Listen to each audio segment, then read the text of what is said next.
ప్రభునందు మాకు అత్యంత ప్రియులారా, యేసుక్రీస్తు సంపూర్ణ సువార్త సంఘ సభ్యులందరికీ ప్రేమపూర్వకమైన ఆహ్వానం తెలియజేస్తున్నాం.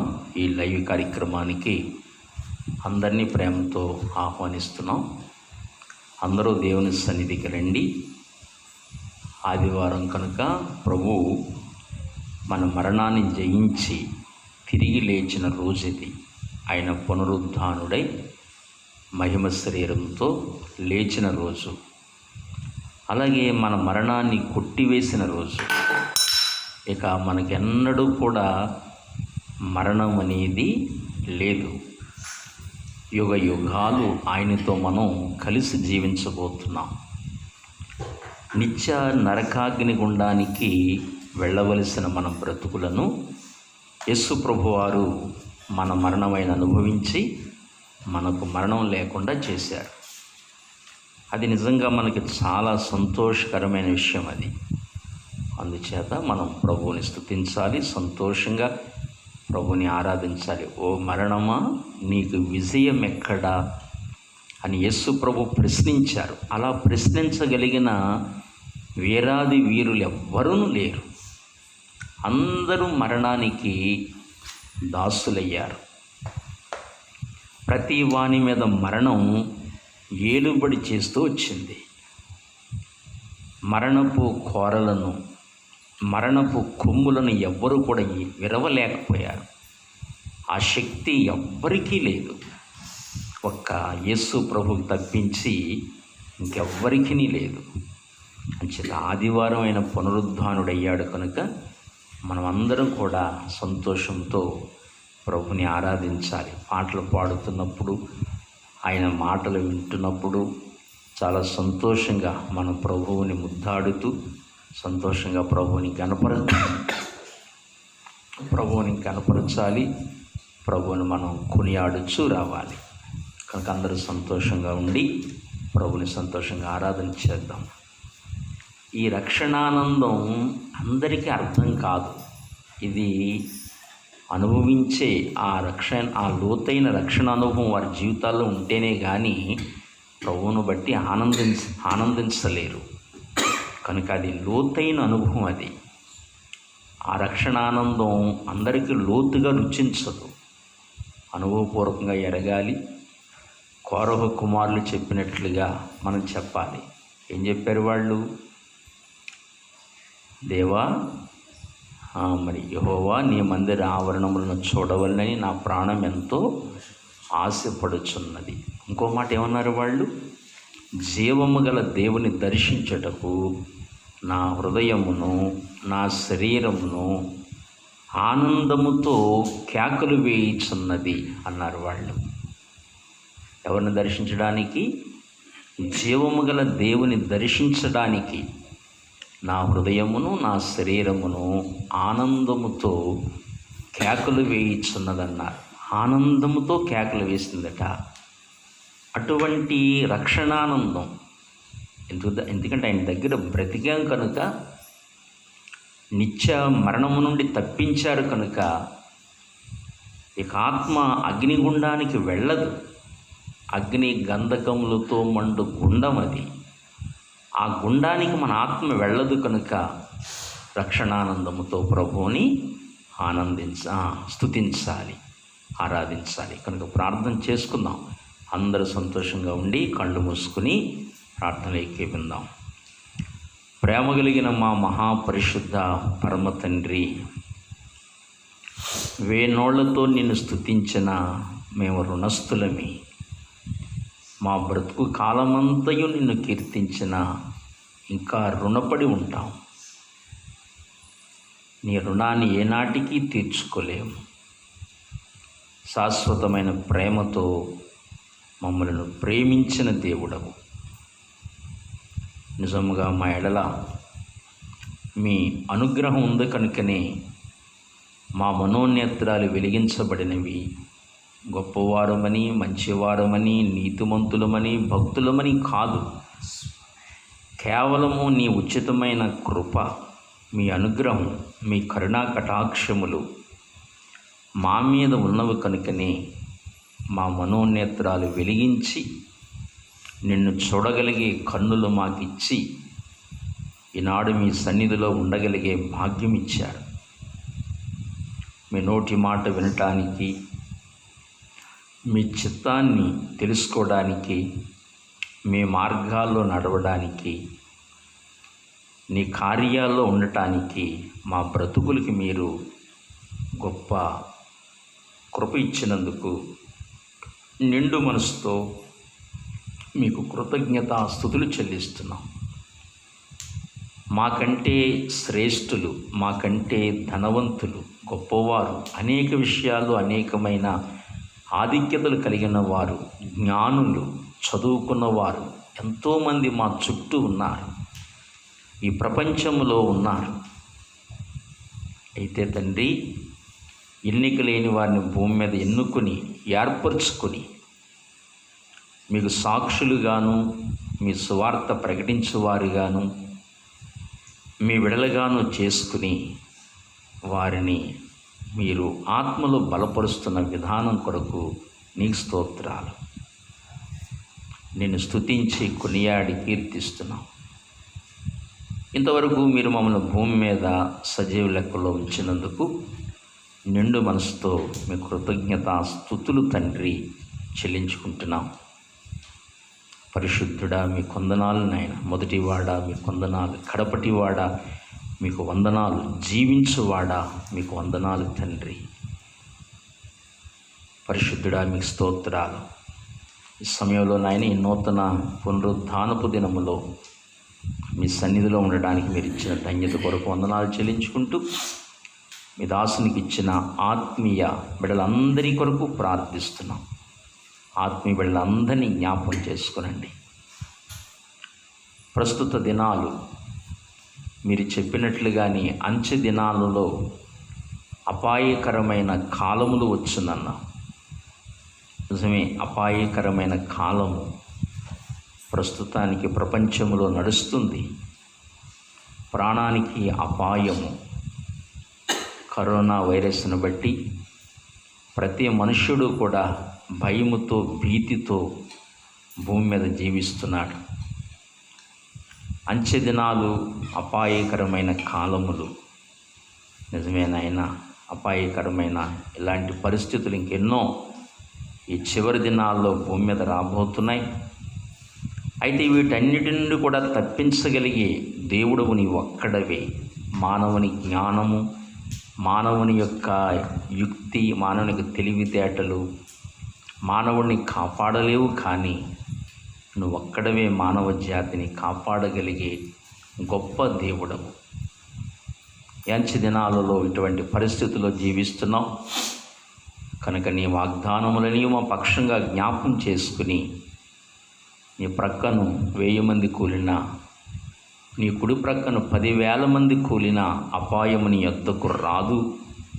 ఇశ్రాయేలును కాపాడువాడు కునుకడు, నిద్రపోడు అన్న వాగ్దానములు మా పక్షంగా మీరు జ్ఞాపకం చేసుకుని, మేము బలహీనులమైనప్పటికీ మన్నించి క్షమించి మా పక్షంగా జ్ఞాపకం చేసుకుని, మా ఆయుష్ కాలమంతయు మమ్మల్ని కాపాడు నమ్మకమైన మంచి కాపురవని జ్ఞాపకం చేసుకుంటున్నాం.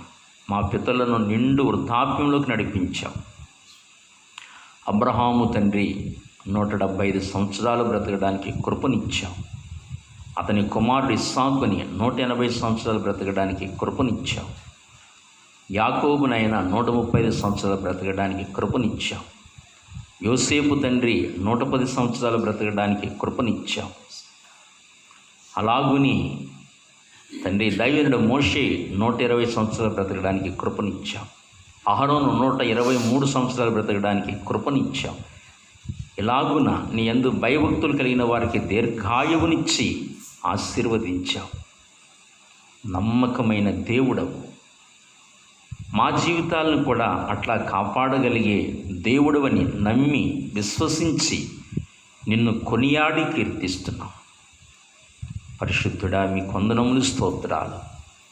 ఈరోజు జరుగుతున్న ఈ కూడికనంతటినీ మీరు ఆశీర్వదించండి. కూడి వచ్చిన మా ఆత్మీయ బిడ్డలందరినీ దీవించండి, అందరినీ ఆశీర్వదించండి. సమస్త కీడుల నుండి తప్పించండి. ఆయన మీ దాసునికి ఇచ్చిన ఆత్మీయ బిడ్డలు, చిన్నపిల్లలు మొదలుకొని వృద్ధుల వరకు, స్త్రీ పురుషులందరినీ కూడా కంచి వేసి, ఆనాడు యోబు కుటుంబానికి కంచి వేసినట్లుగా ఈ ఆత్మీయ కుటుంబానికి అంతటికీ తండ్రి మీరు కంచి వేసి, ఈ ప్రమాదకరమైన కాలములో కంచి వేసి కాపుదలిచ్చి ప్రతి ఒక్కరిని కాచి కాపాడమని నీ పాద సన్నిధిలో ప్రత్యేకంగా ప్రార్థిస్తూ, ఇవి నాకు ఇచ్చిన బిడ్డలందరినీ నీ బలమైన హస్తాలకి సమర్పించుకుంటూ పాటలు పాడుటలో, వాక్య పరిచయలో సహాయం ఇచ్చేయండి.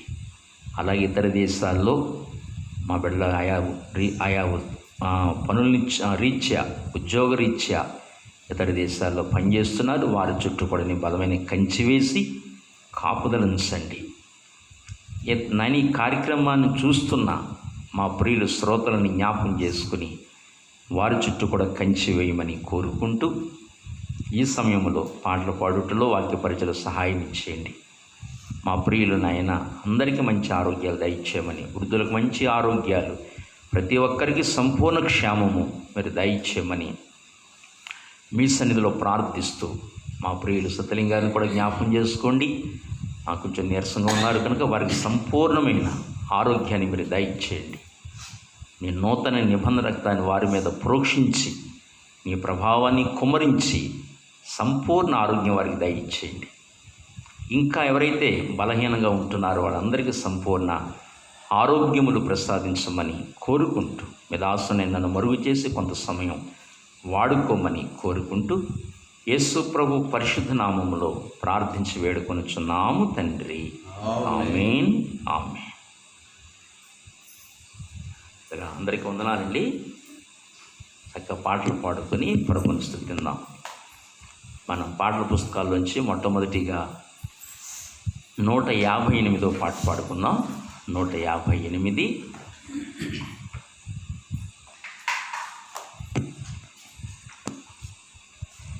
ఓ ప్రభువా ఇదియే నీ కృపయే అనే పాట మనం పాడుకుందాం. ఓ ప్రభువా ఇది నీ కృపయే, గొప్ప క్రయము ద్వారా కలిగే. ఓ ప్రభువా ఇది నీ కృపయే, గొప్ప క్రయము ద్వారా కలిగే. కృప ద్వారానే పాప క్షమాపణ రక్తము ద్వారానే కలిగే. కృప ద్వారానే పాప క్షమాపణ రక్తము ద్వారానే కలిగే. అపరాధముల నుండి విమోచన, అపరాధముల నుండి విమోచన యేసులో మనకు ప్రాప్తించే. యేసులో మనకు ప్రాప్తించే. ఓ ప్రభువా ఇది నీ కృపయే, గొప్ప క్రయము ద్వారా కలిగే. ఓ ప్రభువా ఇది నీ కృపయే, గొప్ప క్రయము ద్వారా కలిగే. కృప ద్వారానే కలిగిన రక్షణ మానవులు సగాజాలరిలా. కృప ద్వారానే కలిగిన రక్షణ మానవులు సగాజాలరిలా. క్రియల ద్వారా కలుగలేదు, క్రియల ద్వారా కలుగలేదు. యేసు ప్రభు నీ వరమిదియే, యేసు ప్రభు నీ వరమిదియే. ఓ ప్రభు కృపయే గొప్ప క్రయము ద్వారా కలిగే. ఓ ప్రభువా ఇది నీ కృపయే గొప్ప క్రయము ద్వారా కలిగే. కృపతో మనలా పిలిచెను ప్రభువు పరిశుద్ధ పిలుపు ద్వారా. కృపతో మనలా పిలిచెను ప్రభువు పరిశుద్ధ పిలుపు ద్వారా. అపరిమిత సంకల్పము వలన అపరిమిత సంకల్పము వలన మనమెరిగితిమి ఈ ధరలో మనమెరిగితిమి ఈ ధరలో. ఓ ప్రభువా ఇది నీ కృపయే గొప్ప క్రయము ద్వారా కలిగే. ఓ ప్రభువా ఇది నీ కృపయే గొప్ప క్రయము ద్వారా కలిగే. కృప ద్వారానే నీతిమంతులుగా తీర్చెను మనలా ఉచితముగా. కృప ద్వారానే నీతిమంతులుగా తీర్చెను మనలా ఉచితముగా. ఆపాత్రులమై యున్న మనకు ఆపాత్రులమై యున్న మనకు ప్రాయచిత్తము కలిగెనుగా. ప్రాయచిత్తము కలిగెనుగా. ఓ ప్రభువా ఇది నీ కృపయే గొప్ప క్రయము ద్వారా కలిగే. ఓ ప్రభువా ఇది నీ కృపయే గొప్ప క్రయము ద్వారా కలిగే. కృపయే మనకు బయలు పడేను సమస్తమును బోధించును. కృపయే మనకు బయలు పడేను సమస్తమును బోధించును. అపవిత్ర క్రియలన్నీయు విడచి అపవిత్ర క్రియలన్నీయు విడచి భయభక్తులతో బ్రతికెదము. భయభక్తులతో బ్రతికెదము. ఓ ప్రభువా ఇది నీ కృపయే గొప్ప క్రయము ద్వారా కలిగే. ఓ ప్రభువా ఇది నీ కృపయే గొప్ప క్రయము ద్వారా కలిగే. కృప ద్వారానే బలవంతులమై ఎదుర్కొనేదము యుద్ధమును. కృప ద్వారానే బలవంతులమై ఎదుర్కొనేదము యుద్ధమును. ప్రభువు నందు అంతము వరకు ప్రభువు నందు అంతము వరకు స్థిరముగా ముందుకు సాగెదము. స్థిరముగా ముందుకు సాగెదము. ఓ ప్రభువా ఇది నీ కృపయే, గొప్ప క్రయము ద్వారా కలిగే. ఓ ప్రభువా ఇది నీ కృపయే, గొప్ప క్రయము ద్వారా కలిగే. కృప ద్వారానే సమీపించితిమి, దాని యందే నిలచితిమి. కృప ద్వారానే సమీపించితిమి, దాని యందే నిలచితిమి.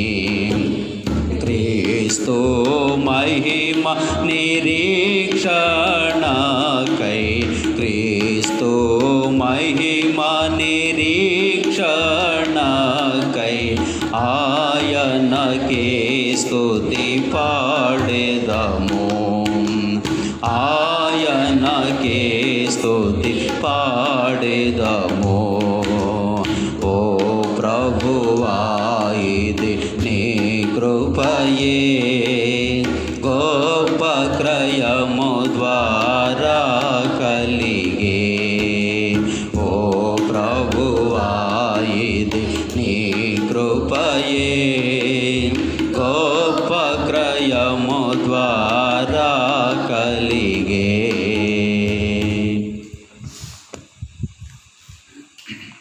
మరొక పాట పాడుకుని ప్రభుని స్తుతిద్దాం. యేసన్న గారు పాడిన పాట జ్యోతిర్మయుడా అనే పాట మనం అందరం కలిసి పాడుకుందాం. మరి మన పాట పుస్తకాల్లో ఉండదు, అది అందరం కలిసి పాత పాటే, మనం అందరం పాడుకునే పాటే. అది పాడుకుందాం. జ్యోతిర్మయుడా అనే పాట పాడుకుందాం.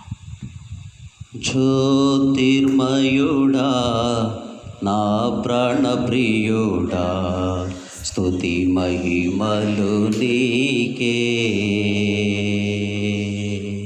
జ్యోతిర్మయుడా నా ప్రాణప్రియుడా, స్తుతి మహిమలు నీకే. నా ఆత్మలో అనుక్షణం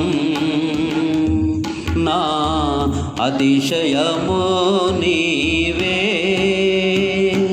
నా ఆనందము నీవే, నా ఆరాధనా నీవే, నా అతిశయము నీవే, నా ఆనందము నీవే, నా ఆరాధనా నీవే. జ్యోతిర్మయుడా నా ప్రాణప్రియుడా, స్తుతి మహిమలు నీకే. నా పరలోకపు తండ్రి వ్యవసాయకుడా, నా పరలోకపు తండ్రి వ్యవసాయకుడా, నీ తోటలోని ద్రాక్షావల్లితో నన్ను అంటుకట్టి స్థిరపరచావా. నీ తోటలోని ద్రాక్షావల్లితో నన్ను అంటుకట్టి స్థిరపరిచావా. జ్యోతిర్మయుడా నా ప్రాణప్రియుడా, స్తుతి మహిమలు నీకే. జ్యోతిర్మయుడా నా ప్రాణప్రియుడా, స్తుతి మహిమలు నీకే. నా పరలోకపు తండ్రి నా మంచి కుమ్మరి, నా పరలో పరలోకపు తండ్రి నా మంచి కుమ్మరి, నీకిష్టమైన పాత్రను చేయా నన్ను విసిరేయక సారిపై ఉంచావా. నీకిష్టమైన పాత్రను చేయా నన్ను విసిరేయక సారిపై ఉంచావా. జ్యోతిర్మయుడా నా ప్రాణప్రియుడా, స్తుతి మహిమలు నీకే. జ్యోతిర్మయుడా నా ప్రాణప్రియుడా, స్తుతి మహిమలు నీకే. నా తండ్రి కుమారా పరిశుద్ధాత్ముడా, నా తండ్రి కుమారా పరిశుద్ధాత్ముడా, త్రియేక దేవా ఆది సంభూతుడా, నిన్ను నేనేమని ఆరాధించెదా. త్రియేక దేవా ఆది సంభూతుడా, నిన్ను నేనేమని ఆరాధించెదా. జ్యోతిర్మయుడా నా ప్రాణప్రియుడా, స్తుతి మహిమలు నీకే.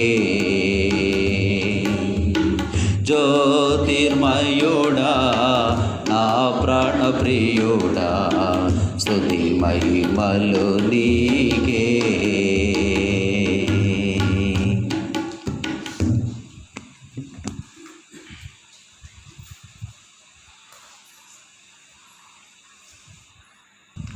పిల్లరా, ఇప్పుడు పాడిన పాట యేసన్న గారి పాట. అది యేసన్న గారు మంచి దైవజనులు.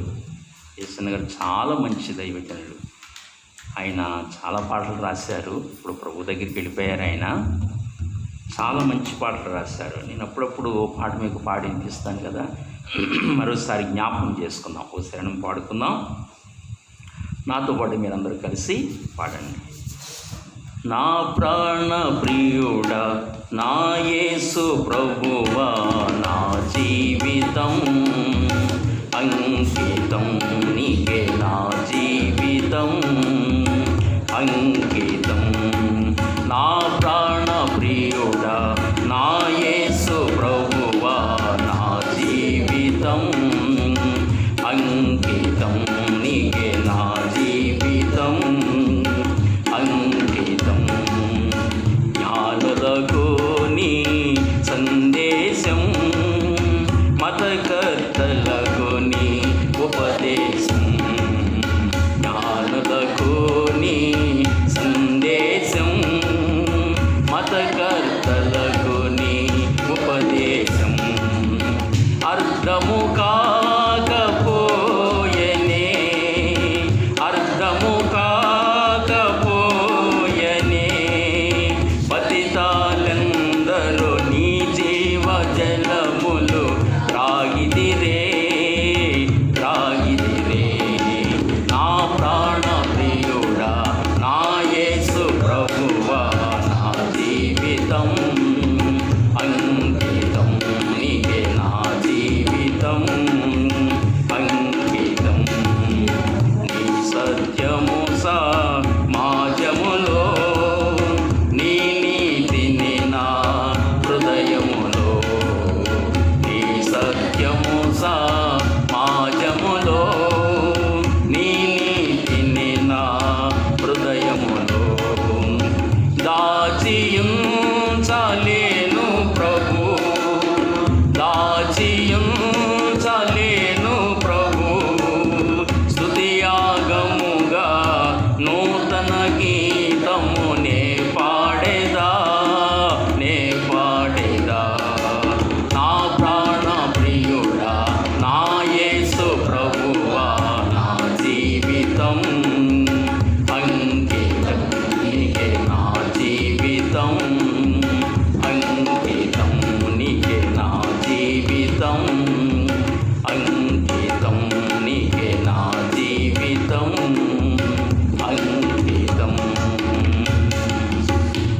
యేసన్న గారు చాలా మంచి పాటలు పాడారు ప్రియులారా. నిజంగా జీవం ఉట్టిపడుతుందన్నమాట అండి. చాలా సంతోషం. దేని వాక్యంలో పెట్టుకోదాం. ప్రభువునందు అత్యంత ప్రియులారా, దేవుని వాక్యాన్ని మనం జ్ఞాపకం చేసుకుందాం. మీకు ఒక చిన్న విషయాన్ని ఈ సమయంలో వివరించాలి. చిన్న విషయం ఏం కాదు. అది ఏమిటంటే, ఈరోజు ప్రభుని రక్త మాంసములు మీకు పంపించటం లేదు, ఈ వారానికి పంపించటం లేదు. దీన్ని మీరు వేరేగా అపార్థం చేసుకోకండి, అపార్థం మాత్రం చేసుకోవద్దు. ఈ వారానికి రక్త మాంసములు ఆఫ్ చేస్తున్నాం. ఈ విషయాన్ని మీరు అందరూ గమనించవలసిందిగా ప్రభువు పేరట మీకు మనం చేస్తున్నాం. మాకందరికి ఆరోగ్యాలు బాగానే ఉన్నాయి, మీరు వేరే రీతిగా గమ్ముని అపార్థం చేసుకోకండి. అయితే ఈ వారానికి ప్రభుని యొక్క రక్త మాంసములు ఆఫ్ చేస్తున్నాం. ఇది గమనించవలసిందిగా మనవి.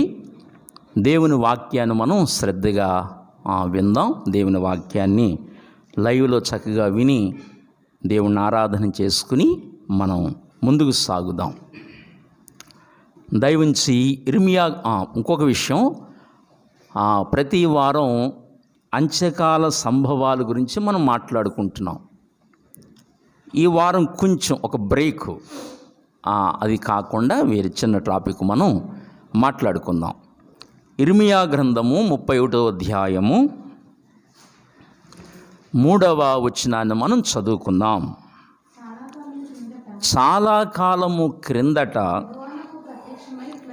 యెహోవా నాకు ప్రత్యక్షమై ఇట్లనెను, శాశ్వతమైన ప్రేమతో నేను నిన్ను ప్రేమించుచున్నాను కనుక విడువక నీ ఎడల కృప చూపుచున్నాను. ఎంత అద్భుతమైన ఆశ్చర్యకరమైన మాట అండి. దేవుని వాక్యం ఇట్లా మాట్లాడుతుంది. చాలా కాలం క్రిందట యెహోవా నాకు ప్రత్యక్షమై ఇట్లనెను, శాశ్వతమైన ప్రేమతో నేను నిన్ను ప్రేమించుచున్నాను కనుక విడువక నీ ఎడల కృప చూపుచున్నాను. దేవుని ప్రేమ శాశ్వతమైనది. మనుషుల ప్రేమ శాశ్వతంగా ఉండదు. ఎందుకంటే మనుషులు, మానవులమైన మనము పరిమితి కలిగిన వారము. శాశ్వత కాలం మనం భూమి మీద ఉండలేం. ఏమండి, మన ఆయువు పరిమితితో కూడుకున్నది. ఒక 60 సంవత్సరాలు, 70 సంవత్సరాలు, 80, 100 మనం జీవిస్తాం. తర్వాత మళ్ళీ లోకాన్ని విడిచి మన వారినందరినీ విడిచి మనం వెళ్ళిపోవాలి. శాశ్వతమైన ప్రేమ చూపడానికి మనం అందుకు తగిన వారం కాదు. ఎందుకంటే పరిమితితో కూడుకున్న జీవితాలు మనవి. భార్యాభర్తల మధ్యన ప్రేమ, అలాగనే తల్లిదండ్రులు పిల్లల మధ్యన ప్రేమ, స్నేహితుల మధ్యన ప్రేమ, అన్నదమ్ముల మధ్యన ప్రేమ, ఏమండి ఇట్లాగున ప్రేమలు ఉంటాయి. ఎందుకంటే ప్రేమ గల దేవుడు మనం సృజించాడు కనుక మనకి ప్రేమలు ఉంటాయి. అక్క చెల్లెళ్ళ మధ్యన ప్రేమ ఉంటాయి. కానీ అది ఎంతవరకు అంటే కొంతవరకే. శాశ్వతమైన ప్రేమతో మనం ప్రేమించలేం. ఏమండి, శాశ్వతమైన ప్రేమతో ప్రేమించగలిగిన వాడు దేవుడు ఒక్కడే, యేసు ప్రభువారు ఒక్కరే. ఒకవేళ అమితమైన ప్రేమతో ప్రేమించిన ఎడబాటు వచ్చేసరికి భార్య లేక భర్త ఎక్కడ వరకు? ఆ కాటి వరకు, ఆ సమాధి వరకు. పిల్లలైన సమాధి వరకు వస్తారంతే, కూడా నడుస్తారు, తర్వాత మళ్ళీ రారు. ఎవరైనా అక్కడ వరకే. ఏమండి, కనుక శాశ్వతమైన ప్రేమతో మనల్ని ఎవరు కూడా ప్రేమించలేరు. కానీ దేవుడు శాశ్వతమైన ప్రేమతో మనల్ని ప్రేమిస్తున్నాడు. మన చిన్న పాటల పుస్తకాల్లో ఒక చక్కటి పాట ఉంది. చిన్న పాటల పుస్తకాల్లో క్రీస్తు యేసే నీవే నా రక్షకుడివి అన్న పాట. అందులో అద్భుతంగా ఒక శరణం రాశారు. ఏమండి, ఆ పుస్తకం ఉందా? క్రీస్తేసు నీవేనా రక్షకుడవు, క్రీస్తేసు నీవేనా రక్షకుడవు. లోకములో నీవే తప్ప ఎవ్వరు లేరు, లోకములో నీవే తప్ప ఎవ్వరు లేరు. క్రీస్తేసు నీవేనా రక్షకుడవు, క్రీస్తేసు నీవేనా రక్షకుడవు. అన్నలు తమ్ములు పుత్రులు మిత్రులు తల్లి తండ్రులు మరి ఎవరైనను, అన్నలు తమ్ములు పుత్రులు మిత్రులు తల్లి తండ్రులు మరి ఎవరైనను, ఉన్నా పోయిన మరి ఏమైనా, ఉన్నా పోయిన మరి ఏమైనా మరువని మరువని మారని కదలను వదలను నీ పాదములను, కదలను వదలను నీ పాదములను.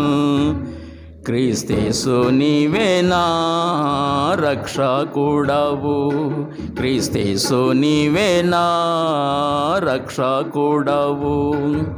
లోకములో నీవే తప్ప ఎవ్వరు లేరు, లోకములో నీవే తప్ప ఎవ్వరు లేరు. క్రీస్తేసు నీవేనా రక్షకుడవు, క్రీస్తేసు నీవేనా రక్షకుడవు. ఈ శరణంలో మీరు గమనించారా? అన్నలు తమ్ములు పుత్రులు మిత్రులు తల్లిదండ్రులు మరి ఎవరైనాను ఉన్నా పోయినా మరి ఏమైనా మరువని మారని నీవు నాకుండగా కదలను వదలను నీ పాదములను అంటాడు. శాశ్వత కాలం మనతో ఉండే దేవుడు ఆయన. ఏమండి, ఎవరైనా కొద్ది కాలం మనతో ఉంటారు, తర్వాత విడిచి వెళతారు. కానీ యుగయుగాలు ఉండేది శాశ్వతమైన ప్రేమ మన ఎడల చూపించేది ప్రభువైన యేసుక్రీస్తు వారు ఒక్కరే అన్న విషయాన్ని మనం గమనించాలి. ఆయన మనలను ఎలాగూ శాశ్వతమైన ప్రేమతో ప్రేమించారో మనం కూడా ఆ విధంగా ప్రేమించడానికి మనం కూడా అటువంటి మనస్సు కలిగి మనం ఉండాలి. అయితే మనం శాశ్వతమైన ప్రేమతో ఆయన్ని ప్రేమించడానికి వాస్తవానికి మనం పాపులమి, నిత్య మరణానికి పాత్రులమి. మనమందరం కూడా అగ్నిగుండానికి వెళ్ళవలసిన వారమే. అందుకని దేవుని వాక్యములో ఒక మాట ఉంటుంది, వాస్తవంగా మనం అగ్నిగుండానికి వెళ్ళవలసిన వారం. రోమా 5:12 ప్రకారం ఒక మనుషుని ద్వారా పాపము ద్వారా మరణమును లోకములో ఎలాగూ ప్రవేశించెనో అలాగుని మనుషులందరూ పాపము చేసినందున మరణము అందరికీ సంప్రాప్తమాయెను అంటాడు. మరణం అందరికీ సంప్రాప్తమాయెను. మరణం అందరికీ వచ్చింది పాపము చేసినందున. ఎట్లా పాపం చేస్తున్నాం మనం అందరిమీ అంటే, మొట్టమొదట జన్మ పాపులమయ్యాం కదా. ఆదాము అవ్వలు దేవుని ఆజ్ఞను ఉల్లంఘించి అతిక్రమించి వాళ్ళు పాపం చేశారు. ఇంకా అక్కడ నుండి అవే రక్త మాంసములు పంచుకు పుడుతున్న మనము జన్మ పాపులమయ్యాం. రెండవది కర్మ పాపులమయ్యాం. జన్మ పాపులమి, కర్మ పాపులమి. ఇంకా జన్మ పాపులం కర్మ పాపులం అయ్యాం కనుక మనం పాపం చేస్తున్నాం కనుక మనం చనిపోయిన తర్వాత మన ఆత్మలు నిత్య మరణం లేతే అగ్ని గంధకాలతో మండు గుండములోకి వెళ్ళిపోతున్నాయి. నిత్య మరణానికి పాత్రులమైపోయాం. చనిపోయిన తర్వాత దేవుని దగ్గరికి వెళ్ళం. అటువంటి స్థితి ప్రతి మానవుని జీవితం అదే. ఏ దేవుని దగ్గర నుండి వచ్చాడో ఆ దేవుని దగ్గరికి వెళ్ళే పరిస్థితి లేదు. ఇక్కడికి వచ్చిన తర్వాత సాతాను చేతిలో పడిపోయాం, అపవాది వలలో బంధించబడిపోయాం, మరణానికి దాసులమయ్యాం, లోకానికి దాసులమయ్యాం, అపవాదికి దాసులమయ్యాం, శరీరానికి దాసులమయ్యాం, పాపులమైపోయాం. అందుకే దేవుని వాక్యం మాట్లాడుతుంది యోబు గ్రంథములో. చూడండి యోబు గ్రంథము 7వ అధ్యాయము 9వ వచనము, 7-9. మేఘము విడిపోయి అదృశ్యమగునట్లు పాతాళమునకు దిగిపోయిన వాడు మరి ఎప్పుడునూ రాడు. అతడికి ఎన్నడను తన ఇంటికి రాడు. అతని స్థలము అతని మరలా నెరుగదు. సరే, ఈ మాట గమనించారా? మేఘము విడిపోయి అదృశ్యమగునట్లు. మనం నిత్య జీవితంలో గమనిస్తూ ఉంటాం. ఒక అనుభవాన్ని మనం ఆలోచించాలి. చూడండి, మేఘాలు వస్తాయి, దట్టమైన మేఘాలు వస్తాయి. మేఘాలు వచ్చిన తర్వాత ఆ మేఘాలు చక్కటి చల్లటి గాలి తగలగానే మేఘాలు వర్షిస్తాయి. ఆ మేఘాల్లో ఉన్న నీళ్లు అంతరిక్షము నుండి, ఆకాశము నుండి నీళ్లు వచ్చి భూమి మీద పడతాయి. ఆ నీళ్లు భూమి త్రాగేస్తుంది, నీళ్ళని శుభ్రంగా తాగేస్తుంది భూమి. తర్వాత నీళ్లు మళ్ళీ పైకి వెళ్ళవు, ఇంకెన్నడూ పైకి వెళ్ళవు. నీళ్ళు పైకి వెళ్తాయా? ఇక వెళ్ళవు. భూమి లాగేసుకుంది, భూమి త్రాగేసింది, పీల్చేసింది, ఇంకెన్నడూ పైకి వెళ్ళవు. చక్కగా పోల్చి చెప్పాడు ఆ విషయాన్ని మనకు అర్థం కావడానికి. చూసారా, మేఘం విడిపోయి అదృశ్యమగునట్లు, మేఘం విడిపోయి ఇంకెలా కనపడదో, ఆ నీళ్లు భూమి ఎట్లా తాగేస్తుందో, అదృశ్యమగునట్లు పాతాళమునకు దిగిపోయిన వారు, చూసారా, పాతాళమునకు దిగిపోయిన వారు మరి ఎప్పుడునూ రాడు. మరి ఎప్పుడునూ రాడు. ఎక్కడికి రాడు అంటే మన స్థలం ఉంది, మన నివాస స్థలం ఒకటి ఉంది. 90వ కీర్తనలో దైవజనుడు మోషే ఏం చెప్పాడు మనకు అక్కడ? 90వ కీర్తన, ప్రభువా తరతరముల నుండి మాకు నివాస స్థలము నీవే. ఇది మన నివాస స్థలం. మనం పరదేశులమి, యాత్రికులమి, జస్ట్ యాత్ర చేయడానికి వచ్చాము ఇక్కడికి, అంతే. పరదేశులమి, యాత్రికులమి. ఇప్పుడు ప్రయాణంలో ఉన్నాం. మనం భూమి మీద అప్పుడప్పుడు చుట్టాలింటికి వెళతాం, లేకపోతే ఆయా ప్రదేశాలు చూడటానికి వెళతాం. అక్కడ పర్మనెంట్గా ఉండిపోం కదా, ఉంటామా? పర్మనెంట్గా ఉండిపోం కదా. చుట్టాలింటికి వెళ్ళినా, లేకపోతే మన చుట్టాలింట్లో ఏదో వివాహం జరిగినా, ఏదో కార్యక్రమం జరిగినా మనం అక్కడికి వెళతాం. అక్కడ వారం రోజులు, 4 రోజులు, 5 రోజులు ఉండవలసి వస్తుంది, 2 రోజులు ఉండవలసి వస్తుంది. వెళతాం. వెళ్ళినప్పుడు ఏం చేస్తాం? ఒక బ్యాగ్ తీసుకుంటాం, అందులో 1 జత 2 జతలు బట్టలు పెట్టుకుంటాం, అక్కడికి వెళతాం. ఆ కార్యక్రమాన్ని చక్కబెట్టుకుని మళ్ళీ తిరిగి మన ఇంటికి వచ్చేస్తాం. అలాగునే మనం కొద్ది రోజులు ఇక్కడ ఉండడానికి వచ్చాం, అంతే. ఇది పర్మనెంట్ కాదు. ఏమండి, మానవులందరికీ జ్ఞానం తెలుసు పాపం. ఇది పర్మనెంట్ కాదని తెలుసు, అయినా దీన్ని వదలరు కదా. దీన్ని పట్టుకునే వేలాడుతూ వస్తారు. ఏమండి, ఇది పర్మనెంట్ కాదు. మనకి పర్మనెంట్ ప్లేస్ వేరు. యాత్రికులమి, పరదేశులమి. ఏమండి, అందుకే ఆ పాట కూడా మనం పాడుకుంటాం కదా, పరవాసిని నే జగమున ప్రభువ. ఎక్కడ? ఈ జగములో మనం పరవాసులమే. పరవాసిని నే జగమున ప్రభువ, నడచుచున్నాను నా దారిన్, నా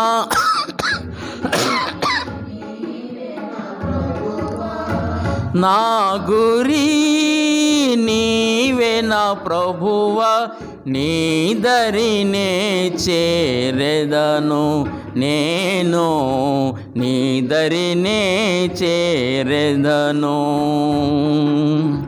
లోకమంతా నాదని ఎంచి, బంధుమిత్రులే ప్రియులను కొంటిని. లోకమంతా నాదని ఎంచి, బంధుమిత్రులే ప్రియులను కొంటిని. అంతయు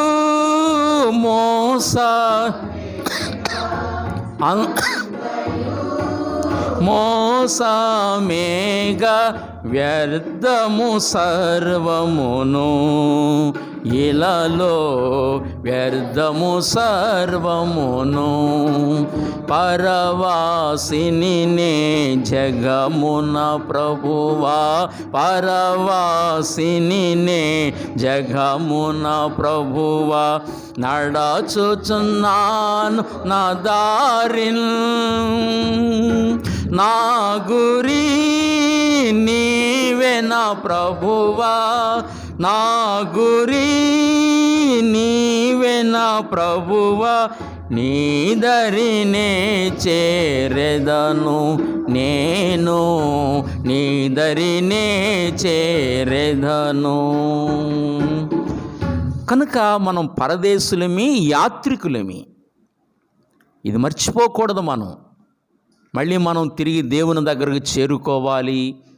కొద్ది కాలమే ఇక్కడ ఉండడానికి వచ్చాం, మళ్ళీ మనం పర్మనెంట్ ప్లేస్కి వెళ్ళిపోవాలి, అక్కడ మనం ఉండాలి అన్న స్పృహ కలిగి జీవించాలి. ఇదే శాశ్వతమైనట్లుగా, ఇదే పర్మనెంట్ అయినట్లుగా ఆ విషయాన్ని, ఆ సంగతిని మర్చిపోయి జ్ఞాపకములో ఉంచుకోకుండా మనం ఈ లోకములో జీవించకూడదు. పరదేశులమని, యాత్రికులమని ఎప్పుడు మనసులో జ్ఞాపకం ఉంచుకొని దేవుని ఎడల భయభక్తులు కలిగి జీవించాలి. ఇక్కడ చెప్పినట్లుగా పాతాళమునకు దిగిపోయిన వాడు మరెప్పుడును రాడు. మీరు గమనించండి, మన తాతలు ముత్తాతలు కదా, వాళ్ళు ఇదే భూమి మీద జీవించారు. మనకు ముత్తాతలు తాతలు ఉన్నారు. ఇప్పుడు వాళ్ళు ఒకప్పుడు వాళ్ళు ఇక్కడ జీవించారు. మరి ఇప్పుడు వేరి. మరి ఎప్పుడైనా మీ తాత కానీ ముత్తాత కానీ మనవడా అంత దగ్గరికి వచ్చాడా?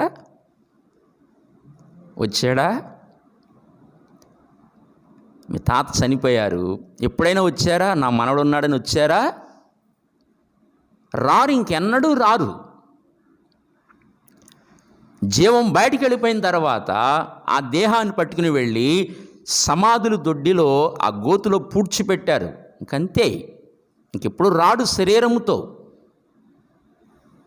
ఎప్పుడు రాడు. అలాగున ఆత్మ కూడా సత్యదేవుని ఎరగకుండా చనిపోతే, పాప క్షమాపణ లేకుండా చనిపోతే, ఆత్మ వెళ్ళి ఆ అగ్ని గంధకాలతో మండు గుండములోకి వెళ్ళిపోతుంది. ఇంకెన్నడూ కూడా దేవుని దగ్గరకు రాదు. ఈ మాటలు బాగా ఆలోచించాలి. ఎందుకు ఆలోచించాలి అంటే, ఏదో ఒక దినాన్ని మనం కూడా మరణము అనే అనుభవం గుండా వెళ్ళాలి. కనుక ఏదో ఒక దినాన్ని ఎక్కడో చోట మనం ఆగాలి.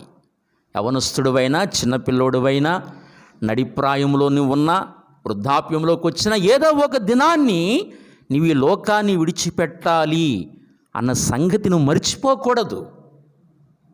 యవనస్తులారా, యవన బలాన్ని బట్టి, ఆ యవన శక్తిని బట్టి ఆ పర్వాలేదులే అన్న మనసు నీకు ఉండకూడదు. దేవుని ఎడల భయం కలిగి, భక్తి కలిగి జీవించాలి. వృద్ధాప్యం వచ్చిన తర్వాతే చనిపోతాం అనుకోవడానికి లేదు కదా. ప్రభు చెప్పారు, నీ జీవము ఏ పాటిది, సరే మీ జీవము ఏ పాటిది, ఇంతలో కనబడి అంతలో మాయమయ్యే నీటి బుడగ వంటి వాడంటాడు. నీ జీవం ఏ పాటిది, ఇంతలో కనబడతావు అంతలో మాయమవుతావు అంటాడు. నీ జీవం ఏ పాటిది. అందుకే ప్రభు అన్నారు, నేడే రక్షణ దినము, ఇదే మిక్కిలి అనుకూల సమయం. రక్షణ పొందడానికి వాయిదా వేయకూడదు. నేడే రక్షణ దినం, ఇదే మిక్కిలి అనుకూల సమయం అంటాడు. మానవులట కాలు జారు చోటున ఉన్నారట. కాలు జారు చోటున, కాలు జారిందా అంతే వెళ్ళిపోతాడు గోతిలోకి, అగ్నిగుండానికి వెళ్ళిపోతాడు. ఇక మళ్ళీ తిరిగి వచ్చే పరిస్థితి ఉండదు. అందులో కాలుతూ యుగ యుగాలు కాలుతూ ఉంటుందంతే ఆత్మ. వేదన, నిత్య వేదనకరమైన స్థలం అది. నిత్యము వేదన, దేవుని మీద పండ్లు కొరుకుట. ఎంతకాలం ఇందులో మమ్మల్ని బాధిస్తావు, ఒక 60-70 సంవత్సరాలు చేసిన తప్పుకి ఎంతకాలం మమ్మల్ని ఇందులో బాధిస్తావు అని దేవుని మీద పండ్లు కొరుకుచ్చు, ఏడుస్తూ దుఃఖిస్తూ యుగ యుగాలు అందులో కాలుతూ ఉంటాడు మనిషి ఆత్మ. అందుకే నీకు రక్షకుడయ్యాడు, నిన్ను శాశ్వతంగా తన దగ్గర ఉంచుకోవాలని. అర్థమైందా? యుగయుగాలు ఆయన దగ్గర ఉండాలని, నిత్య విశ్రాంతిలో, నిత్య సంతోషములో, నిత్య సుఖములో నువ్వు జీవించాలని ఆ శాశ్వతమైన ప్రేమతో నిన్ను ప్రేమించారు ఆయన. అందుకే దిగివచ్చి నీ స్థానం ఆయన తీసుకున్నారు. వాస్తవానికి నువ్వు పొందాలి శిక్ష, నీ శిక్ష ఆయన పొందారు. వాస్తవానికి ఆ నిత్య మరణానికి నువ్వు వెళ్ళాలి, నీ మరణం ఆయన అనుభవించారు. శాశ్వతమైన ప్రేమతో నిన్ను ప్రేమించిన ప్రభు. నువ్వెట్లా ప్రేమిస్తున్నావు ప్రభువుని? నీ హృదయంలో ప్రభువుకున్న స్థానం ఎంత? నువ్వు ఎటువంటి ప్రేమతో ప్రభువుని ప్రేమిస్తున్నావు? నీ ప్రేమ ఎంత? ఈ ఉదయకాల సమయంలో నిన్ను నీవు పరీక్షించుకోవాలి. సమస్తాన్ని వదిలి నిన్ను ప్రేమించి నీ దగ్గరకు వచ్చాడు, కానీ భూమి మీద నువ్వేం విడిచిపెడుతున్నావు? ఆలోచించు. ఆయన సృష్టికర్త అయ్యుండి, మీకు అర్థమైందా? ఆయన సృష్టికర్త అయ్యుండి, మహాజ్ఞాని అయ్యుండి, గొప్పవాడయుండి, అంతము లేనివాడయుండి, నీ కొరకు చనిపోవడానికి తగ్గించుకొని ఈ లోకానికి దిగి వచ్చారు. తగ్గించుకున్నారంతే. దాసుని స్వరూపాన్ని ధరించారు. ఆకారమందు మనుషుడిగా కనబడ్డారు, కానీ దాసుని స్వరూపాన్ని ధరించారు. మరణము పొందునంతగా, మళ్ళీ ఏ మరణం? శిలువ మరణము పొందునంతగా తన్ను తాను తగ్గించుకొని. శిలువ మరణం అంటే అతి దారుణమైన మరణం అది. ఏమండి, ఆ మరణాన్ని పొందడానికి తన్ను తాను తగ్గించుకొని ఈ లోకానికి వచ్చి సిలువలో మరణించి ప్రాణమిచ్చి, తన ప్రాణమిచ్చి మనల్ని కొనుక్కున్నాడు. డబ్బు, బంగారం, వెండి ఇటువంటి వస్తువులు కాదు, తన ప్రాణమిచ్చి మనల్ని కొనుక్కుని ఆయన మనల్ని విమోచించారు. కనుక అట్టి ప్రభువుని మన జీవితాల్లో ఎన్నడూ త్రోసివేయకూడదు. ఆయన మనం ప్రేమించాలి, ఆయన మనం గౌరవించాలి, ఆయన మనం పూజించాలి, ఆయన మనం ఆరాధించాలి. ఆయన లోకములో ఆయనకు సాక్షులుగా నిలబడాలి, ఆయన ప్రకటించాలి, ఆయన మంచితనాన్ని చెప్పాలి, ఆయన ప్రేమను చెప్పాలి, ఆయన దయను చెప్పాలి. ఏమండి, అంచేత మళ్ళీ తిరిగి అక్కడికి రాడు, ఆ దేవుని దగ్గరకు వెళ్ళాలన్నాడు. అంచేతని ఆ మాట చెప్పాడు, పాతాళమునకు దిగిపోయిన వాడు మరి ఎప్పుడునూ రాడు, అతడిక ఎన్నడూ తన ఇంటికి రాడు, అతని స్థలము అతని మరలా ఎరుగదన్నాడు. అలాంటి నిత్య మరణానికి వెళ్ళిపోతున్న మానవుడి కొరకు నిత్య విమోచన అవసరమైంది. ఏ విమోచన?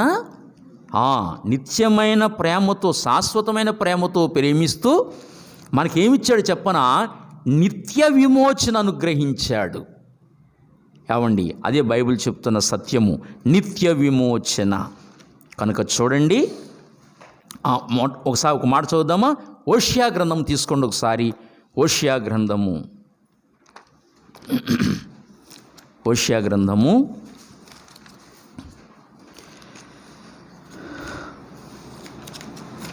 749 పేజీ అనుకుంటా. చూడండి, హోషియా గ్రంథము 2వ అధ్యాయము 19వ వచనం చదువుదామా? నీవు నిత్యము నాకుండునట్లుగా. దేవుని ప్రేమ ఎంత గొప్పదండి! 746 పేజీ తీసుకోండి. హోషియా గ్రంథము 2వ అధ్యాయము 19వ వచనము, నీవు నిత్యము నాకుండునట్లుగా నేను నీతిని బట్టి తీర్పు తీర్చుట వలనను దయా దాక్షిణ్యములు చూపుట వలనను నిన్ను ప్రధానము చేసుకొందును. ఎంత అద్భుతమైన మాట చూడండి. ఆయన అంటున్నాడు, నీవు నిత్యము నాకుండునట్లుగా. అంటే మనం నిత్యము ఆయనకు భారీగా మనం ఉండాలట. నీవు నిత్యము నాకుండునట్లుగా. భూమి మీద మానవులు వివాహాలు చేసుకుంటారు. చేసుకున్న తర్వాత భార్య నిత్యము తనకు ఉండాలి,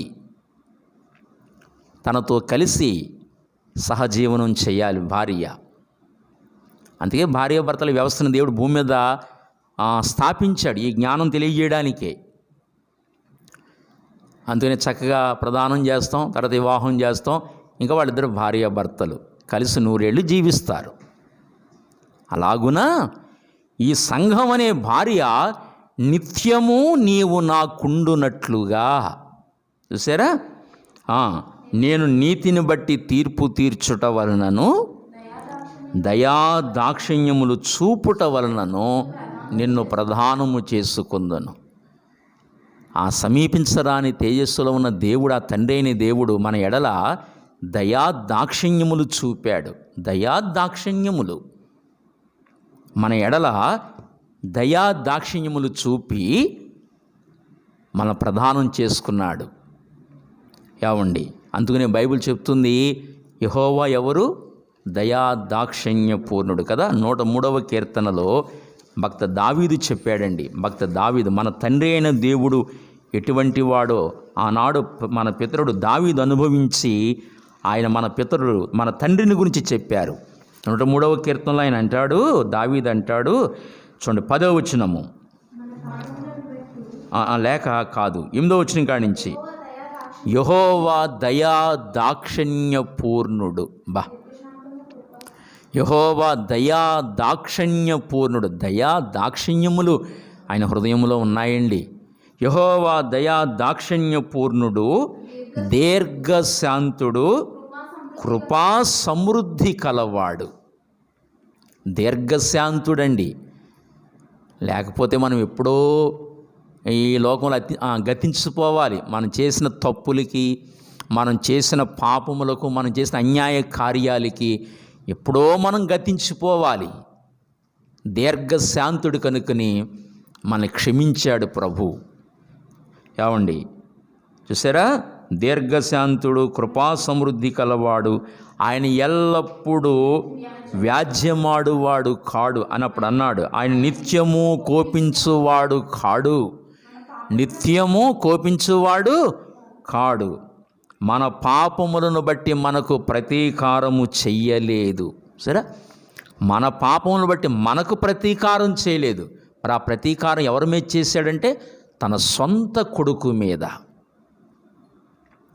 ఏమండి, తన సొంత కొడుకు మీదండి. అసలు ఆ శిక్ష మీరు నేను అనుభవించాలి, మనం పాపులమి. కానీ యేసు ప్రభు అస్సలు పాపి కాదు, ఆయన పరిశుద్ధుడు, ఏ పాపము చేయలేదు. కానీ అక్కడ ప్రతీకారం చేశాడు. సరే, అక్కడ శిక్ష వేశాడు. ఇంకో మాట, మన దోషములను బట్టి మనకు ప్రతిఫలం ఇయ్యలేదు.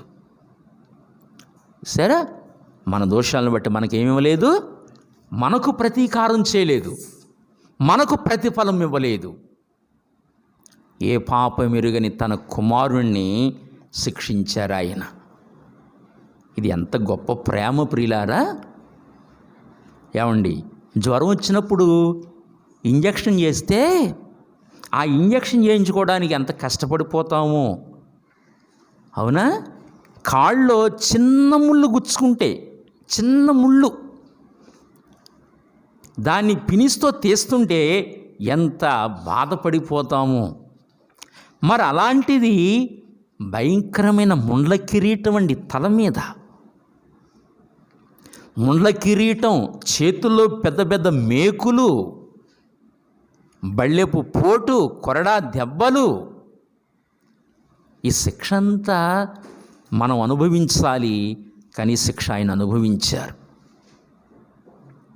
ఆ సమీపించరాని తేజస్సులో ఎంత ప్రేమ కలిగిన దేవుడు ఉన్నాడండి. ఆయన కుమారుని యేసు ప్రభు ఎంత ప్రేమ కలిగిన వారండి. ఇవి ఎలాంటి ప్రేమ అండి? ఇది శాశ్వతమైన ప్రేమ. ఇది తన కొడుకునివ్వడానికి వెనుకంజ వేయలేదండి. ఏమండి, చూడండి, మనం ఒక పాట పాడుకుంటాం, భయపడకుము ఓ చిన్న మంద, దయగాల మీ తండ్రి పిలచుచున్నాడు. భయపడకుము ఓ చిన్న మంద,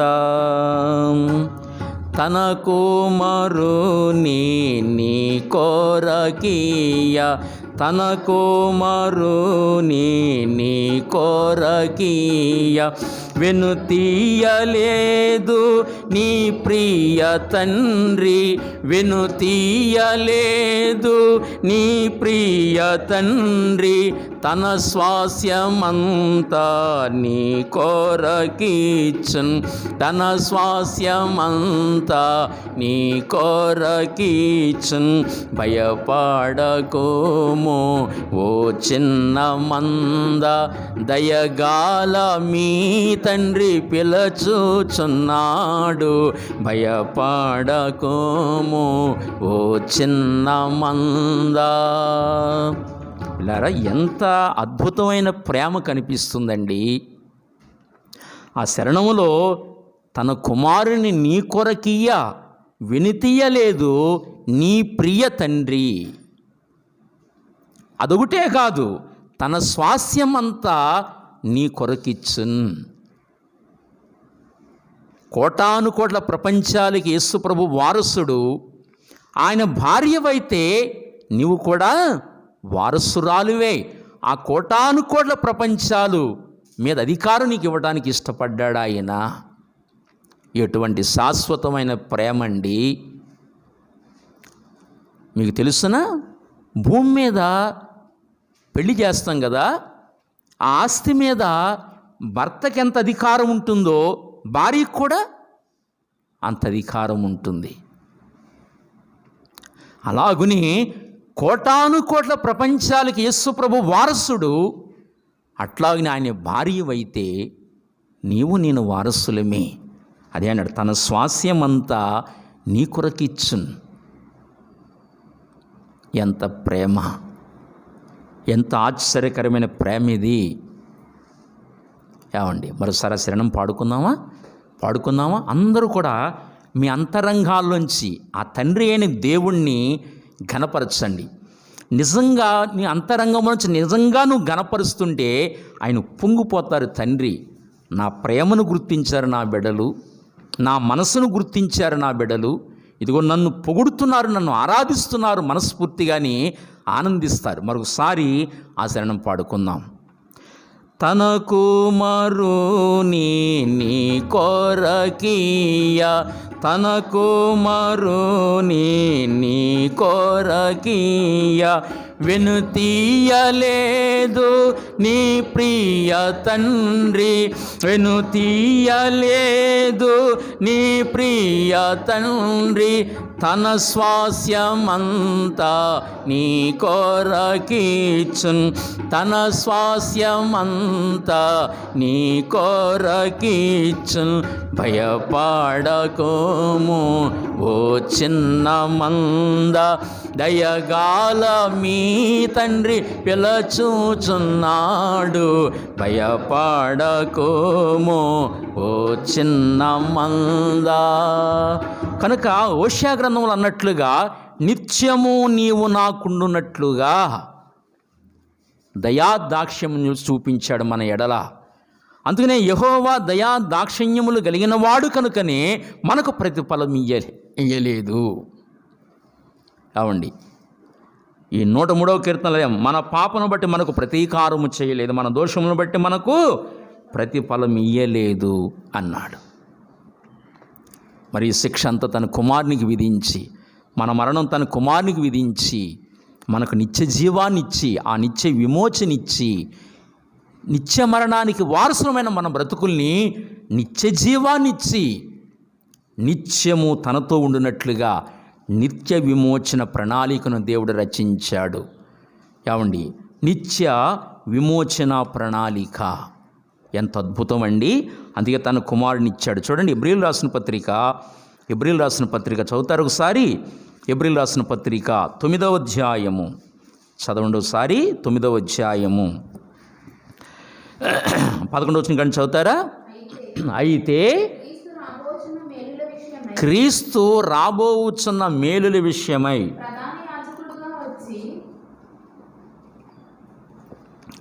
ప్రధాన యాజకుడిగా వచ్చి తానే నిత్యమైన విమోచన సంపాదించి. ఏ విమోచన అండి? అవును, నిత్యమైన విమోచన. ఏమండి, తాత్కాలిక విమోచన కాదండి, నిత్యమైన విమోచన సంపాదించి. ఎట్లా సంపాదించాడు నిత్యమైన విమోచన? ఎట్లాగున అంటే హస్తకృతము కానిది అనగా ఈ సృష్టి సంబంధము కానిదియు మరి ఘనమైనదియు పరిపూర్ణమైనదియునైన గుడారము ద్వారా. చూసారా, ఆ గుడారం అంటే శరీరము. ఆయన ఇప్పుడు ఎటువంటి వాడంటే, ఒకటి పరిపూర్ణమైన వాడు. యేసుప్రభు ఎవరనుకుంటున్నారు?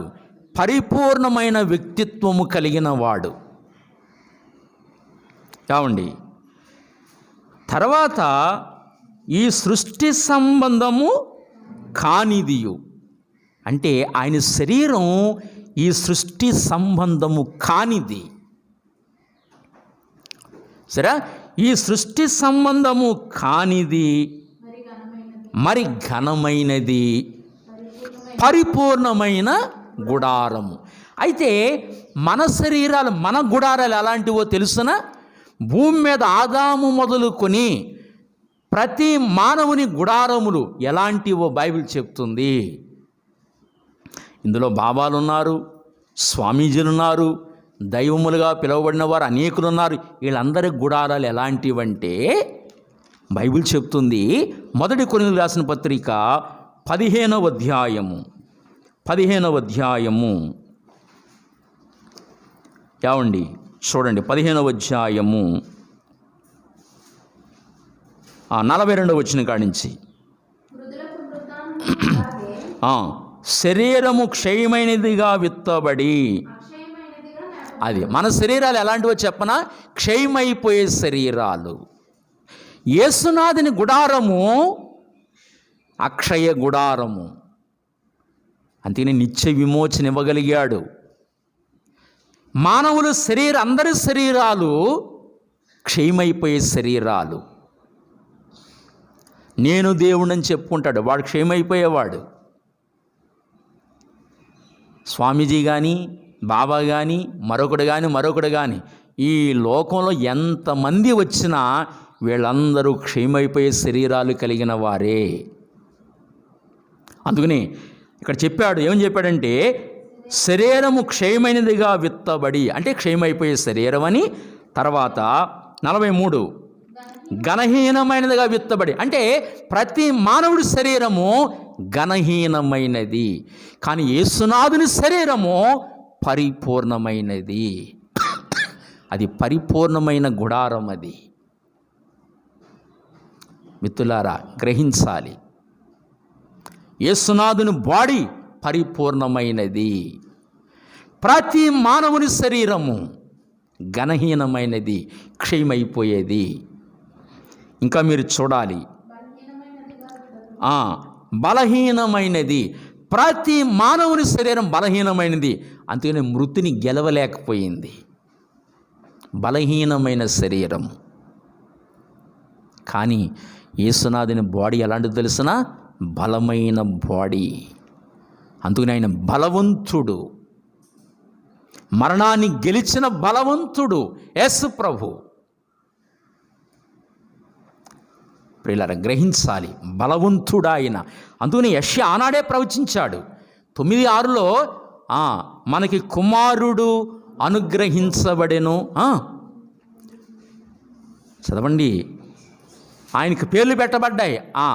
ఆయన భుజం మీద రాజ్యభారముండును, ఆశ్చర్యకరుడు, ఆలోచనకర్త, అదిగో బలవంతుడైన దేవుడు, నిత్యుడగు తండ్రి, సమాధానకర్తయగు అధిపతి అని అతనికి పేరు పెట్టబడును. పేరంటే స్వభావం. ఇదిగో ఇలాంటి లక్షణాలు కలిగిన వాడు. ఆశ్చర్యకరుడు, చూసారా? ఆలోచనకర్త, తన ఆలోచనతో ఈ విశ్వాన్నంతటిని సృజించాడు. ఆలోచనకర్త. తర్వాత బలవంతుడైన దేవుడు. తర్వాత నిత్యుడగు తండ్రి, మరణమే లేదా ఆయనకి అంటాడు కదా, మొదటి వాడను, కడపటి వాడను, జీవించు వాడను, మృతుడినైతిని కానీ ఇదిగో యుగ యుగములు సజీవుడనై ఉన్నాను, నిత్యుడగు తండ్రి. తర్వాత సమాధానకర్త, దేవునితో సమాధానం కలిగిన వాడు. ఆయన వచ్చి ఆయన దేవునికి విరోధి అయి నిన్ను నన్ను దేవునితో సమాధానపరిచాడు. సమాధానకర్త ఆయన. ఈ పేర్లు ఆయనకి పెట్టబడ్డాయి. అందుకని ఇక్కడ మనం గమనించినప్పుడు ఆయన బలవంతుడు, ఆయన బలమైన శరీరం ఆయనది, మానవుని శరీరము బలహీనమైనది. ఇంకా మీరు చదివితే కనుక మానవులందరూ ప్రకృతి సంబంధమైన శరీరముగా విత్తబడతారు.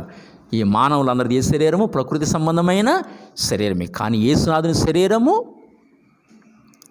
అది మన వంటి ప్రకృతి సంబంధమైన శరీరము కాదు. ఎబ్రిల్ రాసిన పత్రికలో ఏం చదువుకున్నాం? ప్రకృతి సంబంధము కానిది అని చెప్పుకున్నాం. మనందరి శరీరాలు ప్రకృతి సంబంధమైనవి. యేసునాథుని శరీరము, యేసునాథునికి ఉన్న ప్రత్యేకత మామూలు కాదండి. చాలామంది ఫోటోలు పెడతారు. ఓ పక్కనేమో శివుడు ఫోటో, మధ్యలోనేమో ఈశ్వరుడు ఫోటో, ఈ పక్కన మరో ఫోటో. ఇది వీళ్ళందరితో సమానం. ఏంటండి అది? ఆ పిచ్చ తెలివితేటలో అసలు ఆయనకున్న శక్తి, ఆయనకున్న ఆ నిత్యత్వము అవన్నీ అసలు మానవుడికి ఎక్కడ తెలిసినాయండి ఇవన్నీని? అసలు ఎవరితో సమము చేయగలం ఆయన్ని? పరిశుద్ధుడు అడుగుతున్నాడు యెషయా గ్రంథంలో, నన్ను మీరు ఎవరితో సాటి చేయగలరు? నన్ను మీరు ఎవరితో సమము చేయగలరు? ఆయనకి ఆయనే సాటి. ప్రియులారా, మనం ఆయన ఎవరితో సమము చేయలేము. ఆయన శరీరమే వేరు. వీళ్ళందరి శరీరాలు క్షయమైపోయేవి, లయమైపోయే శరీరాలు, పరిపూర్ణము కాని గుడారాలు, బలహీనమైన శరీరాలు, ప్రకృతి సంబంధమైన శరీరాలు. అందుకే ప్రతివాడు గోతికి పరిమితి అయిపోయాడు. మళ్ళీ గోతులోంచి లేకలేదు. ఉన్ననాళ్ళు నేను గొప్ప ఉండని చెప్పుకున్నారు. తర్వాత మరణం వాడి దగ్గరికి వచ్చేసరి గజగజ వణికి గోతులకు పోయాడు. అంతే, ఒక్కడ కూడా లేగలేదు. కానీ మరణాన్ని జయించిన వాడు యేసు ప్రభు ఒక్కడే. అంచేత ఆయన ఏ విమోచన ఇచ్చాడంటే నిత్య విమోచన. ఎందుకని? నీవు నిత్యం ఆయనకు ఉండాలని. నిత్య విమోచన. అందుకే నేను శాశ్వత ప్రేమతో ప్రేమిస్తున్నాడు ఆయన. నిత్య విమోచన ఇచ్చాడు అది.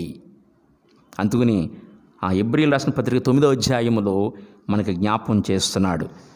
తానే నిత్యమైన విమోచన సంపాదించి 11వ వచనంలో హస్తకృతము కానిది అనగా ఈ సృష్టి సంబంధము కానిదియు మరి ఘనమైనదియు పరిపూర్ణమైనది అయిన గుడారము ద్వారా, ఆ గుడారము ద్వారా మేకల యొక్కయో కోడెల యొక్కయో రక్తముతో కాక సరే ఆ గుడారాన్ని ధరించుకువచ్చి అప్పుడు ఆ గుడారాన్ని సిలువలో శ్రమకు అప్పగించి అక్కడ కార్చిన రక్తము ద్వారా సరే తన స్వరక్తముతో ఒక్కసారి పరిశుద్ధ స్థలములో ప్రవేశించిన. స్వరక్తముతో. ఆ జీవం ఎలాంటిది? అది నాశనము లేని జీవము. ఆ శరీరం ఎలాంటిది?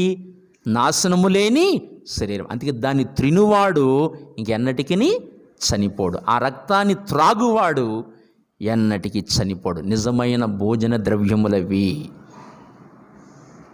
ఎన్నటికీ చనిపోరు. అర్థమవుతుందా మీకు? కనుక ఆ జీవము శక్తి కలిగినది. ఆ జీవము నాశనము లేని రక్తం అది. అలాగునే ఆయన శరీరము కూడా నాశనము లేనిది. అటువంటి శరీరముతో కలువరి సిలువలో వేలాడి తన పరిశుద్ధ రక్తమును కార్చి ఆ రక్తాన్ని చేత పట్టుకుని దేవుని దగ్గరికి వెళ్ళిపోయి దేవుని దగ్గర చూపించుకున్నాడు కదా. 9వ అధ్యాయం 24వ వచనము. అందువలన నిజమైన పరిశుద్ధ స్థలమును పోలి ఆ హస్తకృతమైన పరిశుద్ధ స్థలములో క్రీస్తు ప్రవేశింపలేదు, కానీ ఇప్పుడు మన కొరకు దేవుని సముఖమందు కనబడుటకు పరలోకమందే ప్రవేశించి సరే మన కొరకు దేవుని సముఖమందు కనబడుటకు పరలోకమందు ప్రవేశించిన. వెళ్ళిపోయి రక్తాన్ని చూపించాడు తండ్రికి. తండ్రి, ఇదిగో చూడు నాయన, సకల మానవాళి చేసిన పాపములకు వాళ్ళు శిక్ష అనుభవించాలి. ఇదిగో వాళ్ళ పక్షంగా ఆ శిక్ష అంతా నాకు విధించావు కనుక ఇదిగో తండ్రి నేను అనుభవించాను చూడని. ఇదిగో నా చేతులు చూడు తండ్రి, నా కాళ్ళు చూడు తండ్రి, నా శిరస్సు చూడు తండ్రి, నా వీపు చూడు తండ్రి, ఇదిగో రక్తం ఇదిగో తండ్రి అని తండ్రికి చూపించాడు. అప్పుడు ఆ రక్తాన్ని చూసి తండ్రి కోపం చల్లారింది.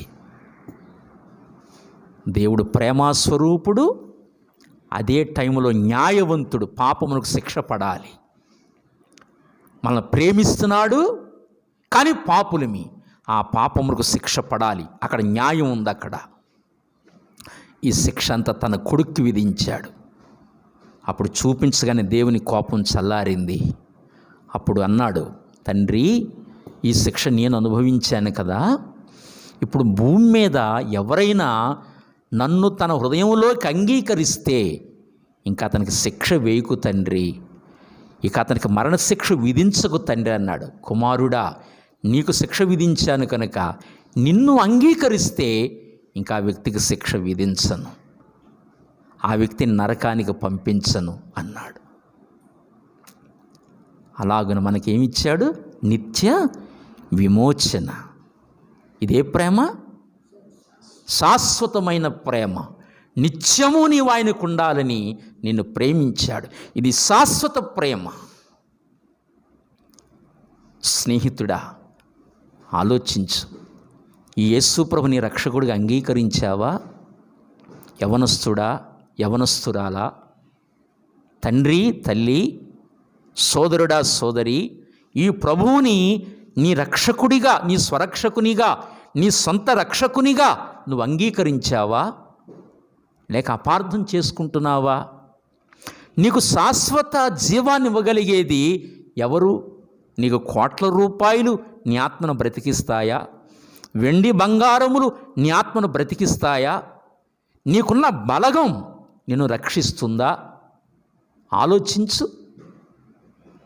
నీ ఆత్మను రక్షించువాడు ఒక్క యేసు ప్రభు తప్ప నీ రక్త సంబంధులు కానీ, నీ బంధువులు కానీ, నీకున్న కోట్ల రూపాయలు కానీ, నీకున్న మేడమిద్దులు కానీ, నీకున్న స్నేహితులు కానీ నీకెవ్వరూ రక్షణ ఇవ్వలేరు. నీ ఊరువారి కానీ నీకెవ్వరూ రక్షణ ఇవ్వలేరు.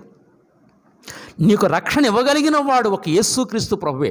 అందుకే నీ జీవితంలో ఆయన మూలరాయిగా ఉండాలి, నీకు ముఖ్యమైన వాడిగా ఉండాలి. ఆయన తప్ప నీకు ముఖ్యమైనది ఏది కాదు, లేదు. ఆయనే నీకు ముఖ్యము. నువ్వు ఆయన కొరకే బ్రతకాలి, నువ్వు ఆయన కొరకు జీవించాలి, నీ జీవితం ఆయనకు సమర్పించుకోవాలి. నేడే రక్షణ దినము, ఇదే మిక్కిలి అనుకూల సమయము.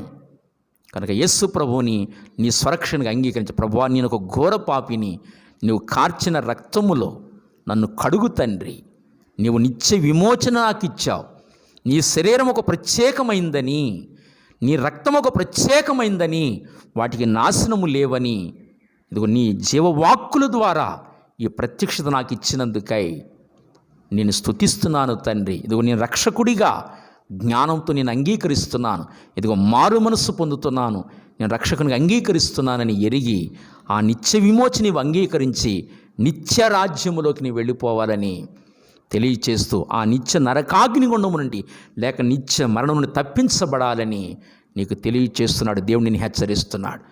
నేడే రక్షణ మీదే మిక్కిలి అనుకూల సమయం. కనుక నెంబర్ 1, మొదటి విషయం ఏంటో తెలుసునా? నీకు నిత్య విమోచన ఇచ్చాడు. నిన్ను శాశ్వతమైన ప్రేమతో ప్రేమించి నెంబర్ 1 మొట్టమొదటిది నీకు నిత్య విమోచన అనుగ్రహించాడు. సెకండ్లీ, రెండవ విషయాన్ని కూడా జ్ఞాపకం చేస్తాను. ఇంకొక పావుగంట మాట్లాడి నేను ముగించేస్తాను. రెండవది, నీకు నిత్య రాజ్యాన్ని ఇస్తున్నాడు. ఏమిస్తున్నాడు? నిత్య రాజ్యాన్ని. కనుక కొన్ని మాటలు మనం చూద్దామా? దయవుంచి గమనించండి. ఆ నిత్య రాజ్యాన్ని నీకు ఇస్తున్నాడు. దయవుంచి ఎబ్రిల్ రాసిన పత్రిక చూడండి. ఇంకొక 2 మాటలు చెప్పి నేను ముగిస్తాను. ఎబ్రిల్ రాసిన పత్రిక 11వ అధ్యాయము చూడండి. 11వ అధ్యాయం 16వ వచనం చదవండి.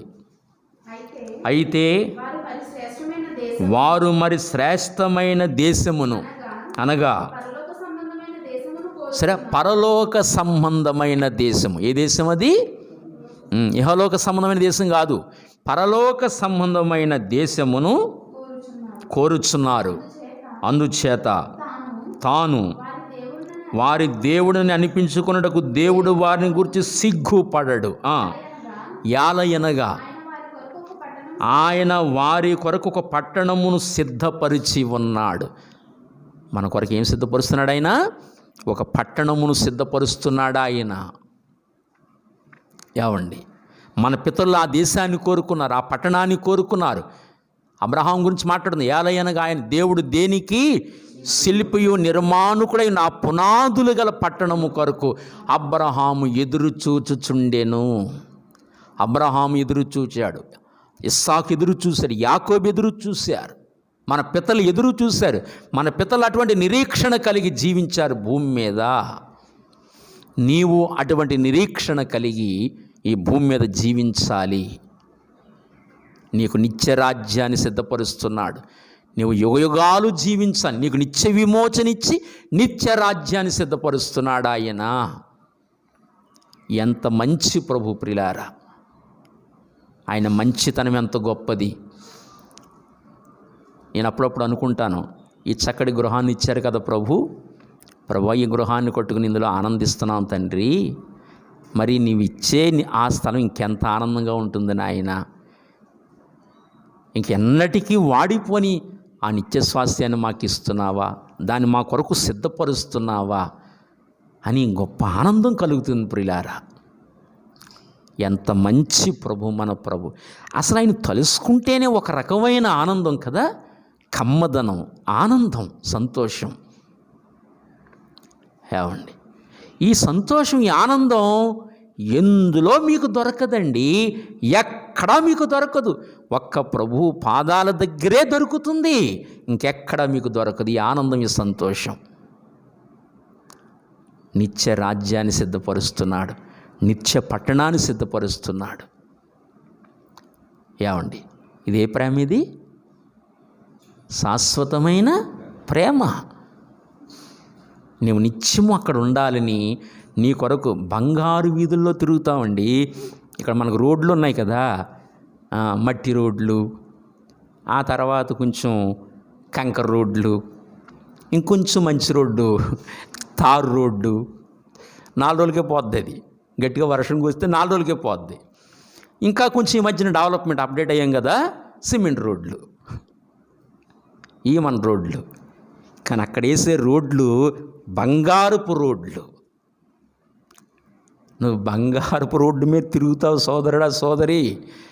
నీకు ఆ రోడ్డు కనపట్లేదు, ఎంజేపు ఈ ముక్కుకి సెలుగు తగిలించే బంగారమే కనపడుతుంది ఇక్కడ నీకు ఆ రోడ్డు కనపట్లా. నువ్వు తిరిగేది బంగారపు రోడ్డు మీద తిరుగుతావు. ఇక్కడ మనకు చూడండి, తారు పోస్తారు, అక్కడ బంగారం పోస్తారు. అలాగన నా బిడ్డలు బంగారపు రోడ్ల మీద తిరగాలని అటువంటి రోడ్డు సిద్ధం చేస్తున్నాడండి. ఎంత ప్రేమ అండి! ఇవన్నీ ఎలా మర్చిపోతున్నావు సోదరుడా, సోదరి? నువ్వు ఈ గుర్తుపెట్టుకోవి ఇవేమీని. ఎంజేపు మనసంతా లోకం మీదేనా? ఎందుకు మర్చిపోతున్నావు ఇవన్నీ? నీకు బంగారపు రోడ్డు మీద తిరగడం ఇష్టం లేదా? ఈ మట్టి రోడ్డు మీద తిరుగుతావా? మట్టి రోడ్డు మీద కూడా ఎన్నాళ్ళో తిరగవు, అతను గోతులో ఉండాలి. సోదరుడా, సోదరి, ఈ విషయాలు ఆలోచించు. యవనస్తుడా, ఆలోచించు. ఆ బంగారపు వీధుల్లో తిరగడానికి నిన్ను నీవు సిద్ధపరచుకో. ఎంత ఆశ్చర్యం అండి! వెండి రోడ్డు కూడా కాదండి. ఏ రోడ్డు? బంగారపు రోడ్లు. ఎంత ఆశ్చర్యం ప్రియులారా! ఏమండి, అలాంటి పట్టణాన్ని మన కొరకు ఆయన సిద్ధపరుస్తున్నాడు. ఆ పట్టణములో నీకు స్థలాన్ని సిద్ధపరుస్తున్నాడు. మళ్ళీ యోహాను సువార్త 14వ అధ్యాయము 2-3 వచనాలు.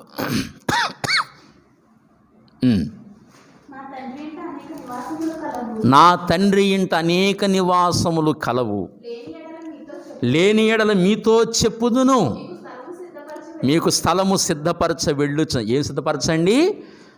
మీకు స్థలము సిద్ధపరచ వెళ్ళుచు. ఇంతకీ స్థలము సిద్ధపరచడానికి వెళ్ళినవాడు ఎలాంటి వాడు? శాశ్వతుడు. మరి నీకు ఎలాంటి స్థలం సిద్ధపరుస్తాడు? ఊడిపోయేదా? శాశ్వత కాలం ఉండే ఇల్లు. మరి నీకు అక్కడ ఎలాంటి బిల్డింగ్ తయారవుతుందో మరి. ఇక్కడే సిద్ధపడాలి. ఇక్కడ నువ్వు చేసే కార్యాలను బట్టి, ఇక్కడ నువ్వు జీవించే జీవితాన్ని బట్టి అక్కడ ఇల్లు తయారవుతుంది నీకు. అర్థమవుతుందా? నీకు స్థలము సిద్ధపరచ వెళ్ళుచున్నా. సరే, నీకు స్థలము సిద్ధపరచ వెళ్ళుచున్నాను.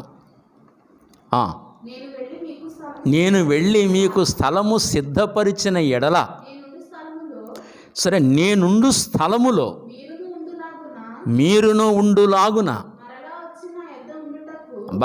మరలా వచ్చి నా యొద్ద ఉండుటకు మిమ్మల్ని తీసుకుని పోవుదును. ఎంత అద్భుతమైన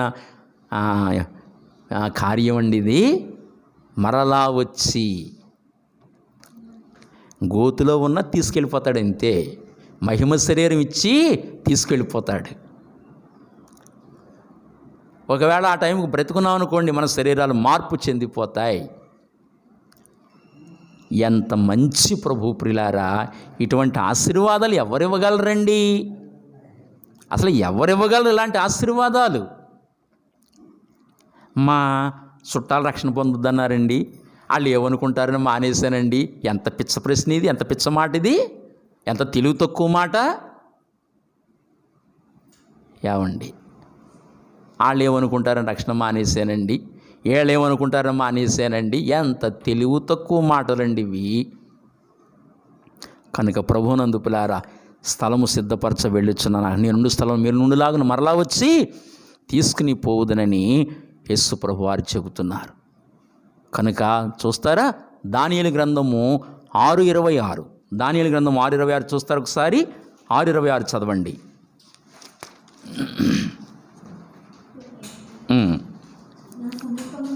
నా సముఖమున నియమించినదేమనగా,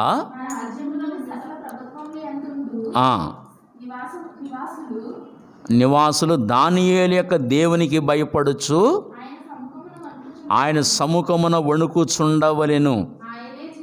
ఆయనే జీవము గల దేవుడు, ఆయనే యుగయుగములు ఉండువాడు. ఆయన రాజ్యము నాశనము కానేరనిది. సరే, ఆయన ఆధిపత్యము తుదమట్టునకు ఉండును. చూసారా ఎలాంటి రాజ్యం అది? ఆయనే యుగయుగములు ఉండువాడు, ఆయన రాజ్యము నాశనము కానేరదు. ఇంకే నాటికి ఆ రాజ్యం ఎలాంటిది? నాశనము కానేరని రాజ్యం అది. అటువంటి దేశములో అటువంటి స్వాస్యాన్ని నీకు ఇస్తున్నాడు. నాశనము కాని రాజ్యం అది. ఆ రాజ్యములో నీకు ఇచ్చే స్వాస్యం ఎలాంటిదంటే, పేతురు రాసిన మొదటి పత్రిక 1 అధ్యాయం 3వ వచనం కాడి నుంచి, స్తుతించబడునుగాక, మృతుల్లో నుండి యేసుక్రీస్తు తిరిగి లేచుట వలన జీవముతో కూడిన నిరీక్షణ. సరే, నీ అంతరంగంలో ఈ భూమి మీద ఉన్నంత కాలమేమో నీ అంతరంగములో జీవముతో కూడిన నిరీక్షణ ఇచ్చాడు. ఆ తర్వాత దేని కొరకు నిరీక్షణ? అక్కడున్న స్వాస్యం కొరకు, అనగా అక్షయమైనది, నిర్మలమైనది, సరే వాడబారినది అనే స్వాస్యము మనకు కలుగునట్లు. సరే, ఏ స్వాస్యం అది? ఆయన రాజ్యమేమో నాశనం కానేరనిది. ఆ రాజ్యంలో నీకు ఇచ్చే స్వాస్యం ఎలాంటిదంటే వాడబారనిది, నిత్యమైనది, నిర్మలమైనది. అలాంటి స్వాస్యం నీకు ఇస్తున్నాడు. ఆ స్వాస్యం నీకు ఇవ్వడానికి మళ్ళీ ఏం చేశాడో చెప్పున, ఆయన తన విశేష కనికరము చప్పున మనల్ని మరలా జన్మింపచేసెను. అంటే మారు మనసు అనుభవాన్ని ఇచ్చాడు. ఏ కనికరం అది? ఎవరి ఎడల? మన ఎడల. ఈ కనికరమే చూపించకపోతే నాశనం అయిపోదు మనం. ప్రభువా, దేవా, నా ఎడల విశేషమైన కనికరం చూపించావు తండ్రి. నీ కనికరం నా మీదకి తీసుకొచ్చావు తండ్రి. ఎన్నిక లేని నా బ్రతుకులో ఈ కనికరాన్ని నాకు చూపించి నిత్యమైన విమోచన ఇచ్చావు. నిత్యరాజ్యాన్ని ఇస్తున్నావు. నిత్యరాజ్యములో నిత్య స్వాస్యాన్ని ఇస్తున్నావు. ఇవన్నీ నీ శాశ్వతమైన ప్రేమతో చేస్తున్నావు తండ్రి అని నీవు గుర్తించాలి. ఎంత మంచి ప్రభు, ఎలాంటి ఆశీర్వాదాలు ఇస్తున్నాడో చూడండి, ఎటువంటి దీవెనలు ఇస్తున్నాడో చూడండి. నీకు నిత్యరాజ్యములో నిత్య స్వాస్యాన్ని దేవుడు నీకు అనుగ్రహిస్తున్నాడన్న సంగతి మర్చిపోకూడదు. అది రెండవ విషయం. మూడవది, నిన్ను నిత్య రాజుగా చేసేస్తున్నాడు. నిత్యము పరిపాలన చేస్తావు, రాజుగా ఉంటావు. అది ఈ విషయాన్ని చెప్పి నేను ముగించేస్తాను. ఈ ఒక్క విషయం చెప్పి ముగించేస్తాను. దానియేలు గ్రంథము 7:18. దానియేలు గ్రంథం 7:18 అండి, చదవండి. అయితే మహోన్నతుని పరిశుద్ధులే రాజ్యాధికారము పొందుదురు. వారు యుగ యుగాంతముల వరకు రాజ్యమేలుదురు. బబ్బబ్బబ్బా, నీవు నిత్యము రాజుగా ఉండాలని కోరికండి. మీకు దృశ్య ప్రపంచంలో ప్రభుత్వాల అధికారులు మీకు తెలుసు కదా, ప్రభుత్వముల అధికారాలు మీకు తెలుసు కదా. అందుకని చూడండి, ముఖ్యమంత్రి గారు ఆయన వస్తే ఎంత హడావిడి కదండి. ముఖ్యమంత్రి గారు వస్తే ఎంత హడావిడి. ఆయన హెలికాప్టర్ దిగ్గానే వాహనం అక్కడికి వెళ్ళిపోద్ది. మనుషులు పరుగులు పెట్టేస్తారు. ఆయన కారులో ఎక్కుతారు. ఎక్కిన తర్వాత కారులో కూర్చుంటారు. ఆ హెలికాప్టర్ లేక విమానం దిగ్గానే పూలదండలు, బొక్కేలు, సన్మానాలు, ఘనత, ఇదంతా జరుగుద్ది. ఇదంతా జరిగిన తర్వాత ఏమాత్రం నలగనివ్వరు ఆయన్ని. అలా జస్ట్ మళ్ళీ అలా కారులో కూర్చోబెడతారు. మళ్ళీ కారు వెనకాల అందరు వెనకాల పరుగులు, ఎక్కడికి వెళ్ళాలో అక్కడ తీసుకెళ్తారు. మళ్ళీ అక్కడ దింపుతారు. మళ్ళీ అక్కడ ఎంతో జాగ్రత్త. ఇంక ఎప్పుడు ఘనతే. ముఖ్యమంత్రి కానీ, ప్రధానమంత్రి కానీ, రాష్ట్రపతి కానీ, గవర్నర్ కానీ వీళ్ళు వచ్చినప్పుడు ఎంత ఘనత అండి, ఎంత గౌరవ మర్యాదలండి, ఎంత ఘనత అండి. వీళ్ళ పదవులు ఎంతకాలం ఉంటాయండి? 5 సంవత్సరాలు. ఈ కాస్త మంచిగా పరిపాలిస్తే 10. ఎవడొకడు ఎన్నుపోటు మరి ఆ వెనకాల పూట పొడవకపోతే ఇంకో 15 సంవత్సరాలు ఉంటారు. ఆ తర్వాత ఊడిపోతాయి అధికారాలు. కానీ అక్కడ అస్సలు అధికారం ఊడిపోదండి. యుగ యుగాలు రాజ్య పరిపాలన చేస్తూనే ఉంటాం. ఎంత గొప్ప ఆధిక్యత! పోయిన వారం 1000 ఏళ్ల పరిపాలన గురించి చెప్పాను. ఈ లోకంలో యేసు ప్రభుతో మహిమదేహంతో 1000 ఏళ్ల పరిపాలన చేస్తాం. ఆయన సింహాసనం మీద కూర్చుంటారు. మన అందరం ఎమ్మెల్యేలుగా ఎంపీలుగా ఆ కింద స్థాయి అధికారులుగా చాలామంది ఉంటారు. మహిమదేహాలతో భూలోకం అంతా 1000 సంవత్సరాలు పరిపాలిస్తారు. అది అయిన తర్వాత శాశ్వత రాజ్యములో యుగాలు పరిపాలిస్తాం. మహోన్నతిని పరిశుద్ధులే రాజ్యాధికారము పొందుదురు. వారు ఎంతకాలం? యుగాంతముల వరకు ఏమేలుదురు? రాజ్యమేలుదురు. ఎంత ఆశ్చర్యకరమండి విషయాలు. మహోన్నతిని పరిశుద్ధులే. మహోన్నతుడు ఎవరండి? యేసు ప్రభు రక్తంలో కడగబడి ఎప్పుడైతే నువ్వు పరిశుద్ధుడు అవుతావో ఆయన రాజ్యాధికారం పొందుతావు. అయితే ఒక విషయం మర్చిపోకూడదు. ఇక్కడ ఒక విషయాన్ని గమనించాలి. నేను పరిశుద్ధం అయిపోయి రక్తంలో కడుక్కున్నాను, ఇక నీ రాజ్యం వెళ్తానంటే కుదరదు. మళ్ళీ అందులో తేడా ఉంది. ఆ వ్యత్యాసం మీకు చూపించి నేను ముగించేస్తాను. దయవుంచి గమనించండి. రెండవ దినవృత్తాంతముల గ్రంథము ఈ మాట మీరు చదవాలి. రెండవ దినవృత్తాంతం గ్రంథము 23వ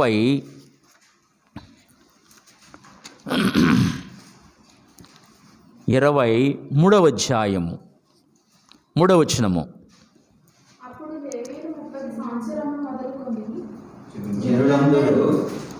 మూడవ వచనం. జనులందరూ సమాజముగా కూడి దేవుని మందిరములో రాజుతో నిబంధన చేసుకున్నప్పుడు అతడు వారితో ఇట్లనెను. సరే, యెహోవా దావీదు కుమారులను గూర్చి ఇచ్చిన సెలవు చొప్పున రాజకుమారుడు రాజ్యమేలవలెను. సరే, దావీదు కుమారులను గురించి చెప్పాడట. మరి గమనించాలి, భూమి మీద జరిగిన చరిత్ర ఇది. రాజకుమారుడు ఏమేలాలి? దావీదు ఎవరు? రాజు. తర్వాత దావీదు 40 సంవత్సరాలు పరిపాలించిన తర్వాత అతని కుమారుడు ఎవరు? సొలొమోను. అతడు రాజ్య పరిపాలన చేశాడు. మళ్ళీ అతని కొడుకు రెహబాము రాజ్య పరిపాలన చేశాడు. రాజకుమారుడు పరిపాలన చేయాలి. రాజకుమారుడు చేయాలి పరిపాలన. అర్థమైందా? దావీదు కుమారులను గురించి దేవుడు సెలవిచ్చాడు. అలాగే నూతన నిబంధనకు వచ్చేసరికి దావీదు యేసునాథునికి ముందు గుర్తు. దావీదు ఈ లోకం ఏలాడు. యేసుప్రభు అక్కడ ఏలబోతున్నాడు కనుక ఇప్పుడు ఆయన కుమారులమైన మన గురించి సెలవిస్తున్నాడు. ఇక్కడ దావీదు కుమారుని గురించి సెలవిచ్చాడు, అక్కడ యేసునాథుని కుమారుని గురించి సెలవిస్తున్నాడు. కనుక యేసుప్రభు రాజులకే రాజు, సకల యుగాలు ఆయన రాజు. ఇప్పుడు ఆయన కుమారులమైన మనము ఏం చేయాలి? రాజ్యపాలన చేయాలి. ఎక్కడ? అక్కడ. భూమి మీద జరిగిన చరిత్ర వాస్తవం, అక్కడ పరిపాలన చేయబోతున్నాం, అది వాస్తవం. అలా అక్కడ చేయబోతున్నామని చెప్పడమే ఇక్కడ దావీదు అతని కొడుకు పరిపాలించటం. అర్థమవుతుందా? అక్కడ యుగాలు రాజ్య పరిపాలన చేస్తాం. అంత మాత్రమే కాదు, రాజులు ఎవరవగలుగుతారంటే ఇంకొక మాట. 2వ దినవృత్తాంతం గ్రంథము 21వ అధ్యాయము 1వ వచనం కాడి నుంచి. యెహోషాపాతు తన పితరులతో కూడా నిద్రించి తన పితరుల చెంతను పాతి పెట్టబడెను. అతని కుమారుడైన యెహోరాము. సరే, యెహోషాపాతు కుమారుడు యెహోరాము అతనికి బదులుగా రాజాయెను. అంటే రాజకుమారుడు రాజ్య పరిపాలన చేయాలి, రాజాయెను. తర్వాత చదవండి.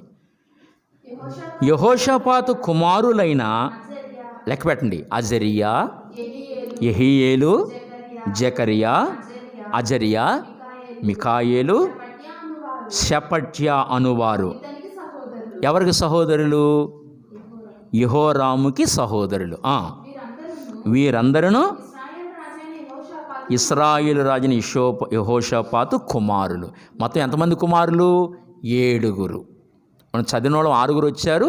యెహోరాము ఒకడు జ్యేష్ఠుడు, అతను 7 మొత్తం. అర్థమైందా? 7 అయితే చూడండి 3వ వచనము, వారి తండ్రి వెండి బంగారములను బహుమానములుగా ప్రశస్త వస్తువులు అనేకములను యోధా దేశములో ప్రాకారము గల పట్టణములను వారికి ఇచ్చెను. అయితే యెహోరాము జ్యేష్ఠుడు కనుక అతనికి రాజ్యమునిచ్చెను. ఇంతకీ రాజ్య పరిపాలన ఎవరు చేయాలి? అది మహోన్నతుని పరిశుద్ధులే రాజ్య పరిపాలన చేస్తారంటే అర్థం ఏమిటంటే అక్కడతో ఊరుకోకూడదు. నువ్వు పరిశుద్ధుడు అవ్వాలి, పరిశుద్ధుడు అయిన తర్వాత జ్యేష్ఠుడివి కావాలి. ఆ స్థాయికి నువ్వు రావాలి. భూమి మీద నీ భక్తి జీవితాన్ని అలా సాధన చేయాలి. నువ్వు జ్యేష్ఠుడివి కావాలి. మొట్టమొదటి యేసు రక్తములో నువ్వు కడగబడాలి, పరిశుద్ధుడు అవ్వాలి. పరిశుద్ధుడు అయిన తర్వాత జ్యేష్ఠుడు అవ్వడానికి సాధన చేయాలి. యేసుప్రభు ఎవరు?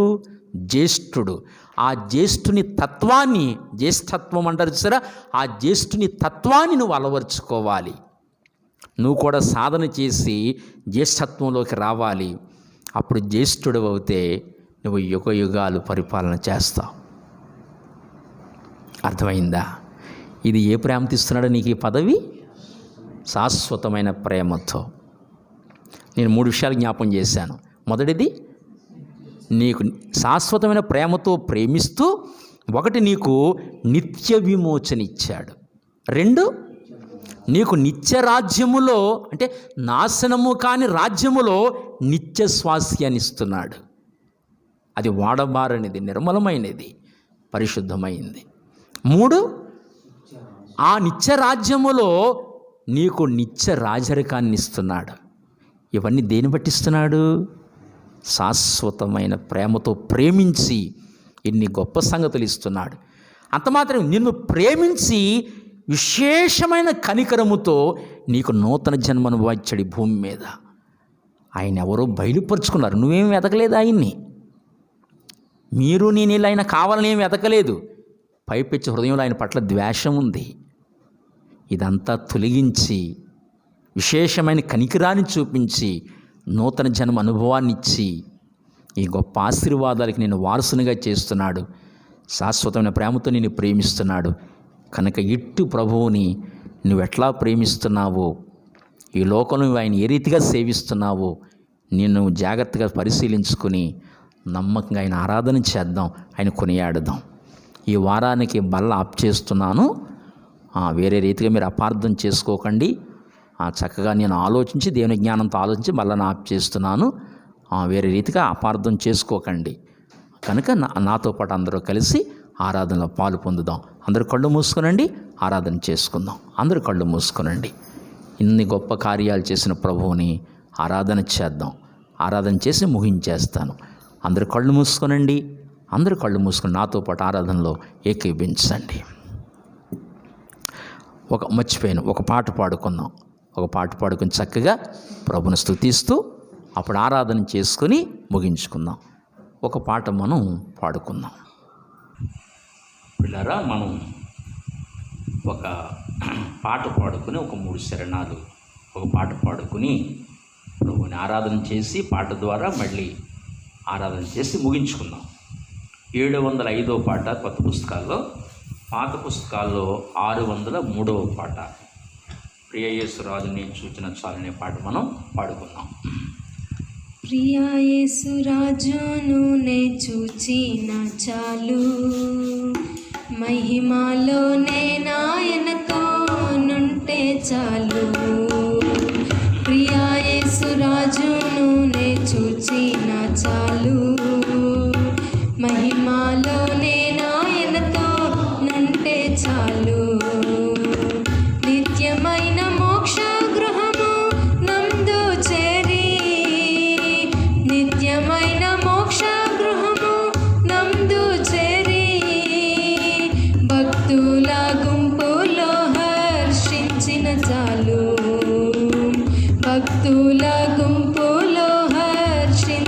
చాలు ప్రియా యేసు రాజును నే చూచిన చాలు మహిమలోనే నాయనతో నుంటే చాలు ప్రియా యేసు రాజును నే చూచిన చాలు మహిమలోనే నాయనతో నుంటే చాలు యేసుని రక్తమందు కడుగాబడి వాక్యము చే నిత్యం భద్రపరచబడి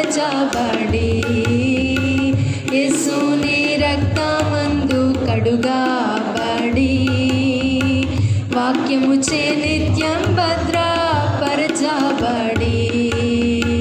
నిష్కళంక పరిశుద్ధులతో పేదను నేను నిష్కళంక పరిశుద్ధులతో పేదను నేను బంగారు వీధులలో తిరిగేదను బంగారు వీధులలో తిరిగేదను ప్రియా యేసు రాజును నే చూచిన చాలు మహిమలోనే నాయనతో నుంటే చాలు ప్రియా యేసు రాజును నే చూచిన చాలు మహిమలోనే నాయనతో నుంటే చాలు దూతలు వీణలను మీటున్నప్పుడు గంభీర జయధ్వనులు మ్రోగునప్పుడు దూతలు వీణలను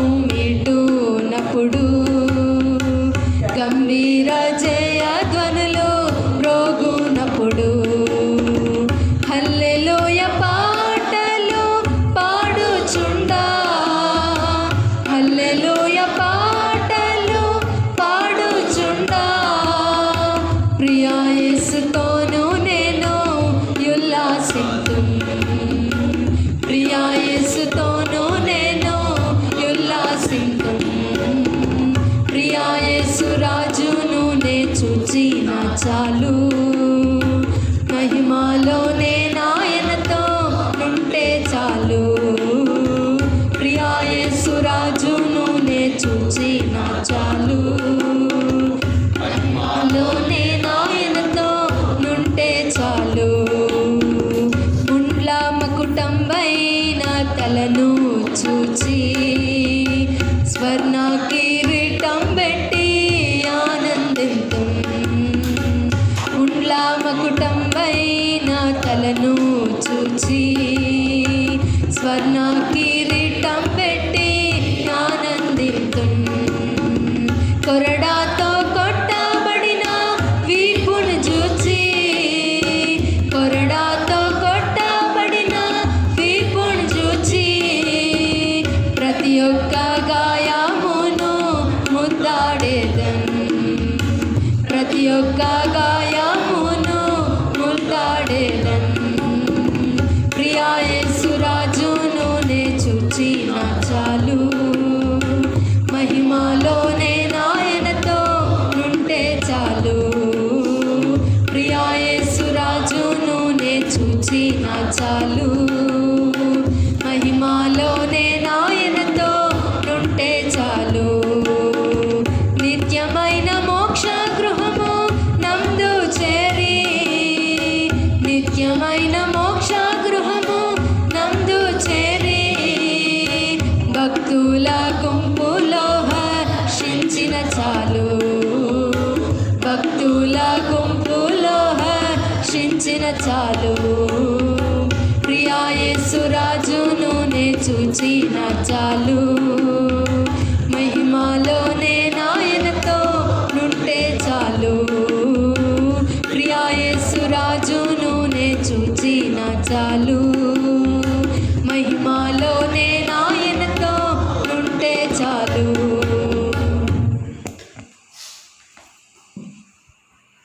ప్రియులారా, ఆరాధన చేసుకుందాం. ఇంతవరకు చక్క పాట పాడి ప్రభువుని ఆరాధించాం.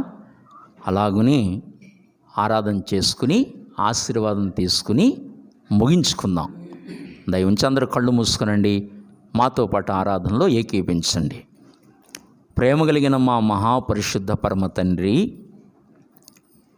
సకల ఆశీర్వచనములకు కారణభూతుడా, సకల స్తుతులకు పాత్రుడా, నీ బంగారు పాదములకు వందనములు, స్తోత్రాలు, కృతజ్ఞతాస్తుతులు చెల్లించుకుంటున్నాం.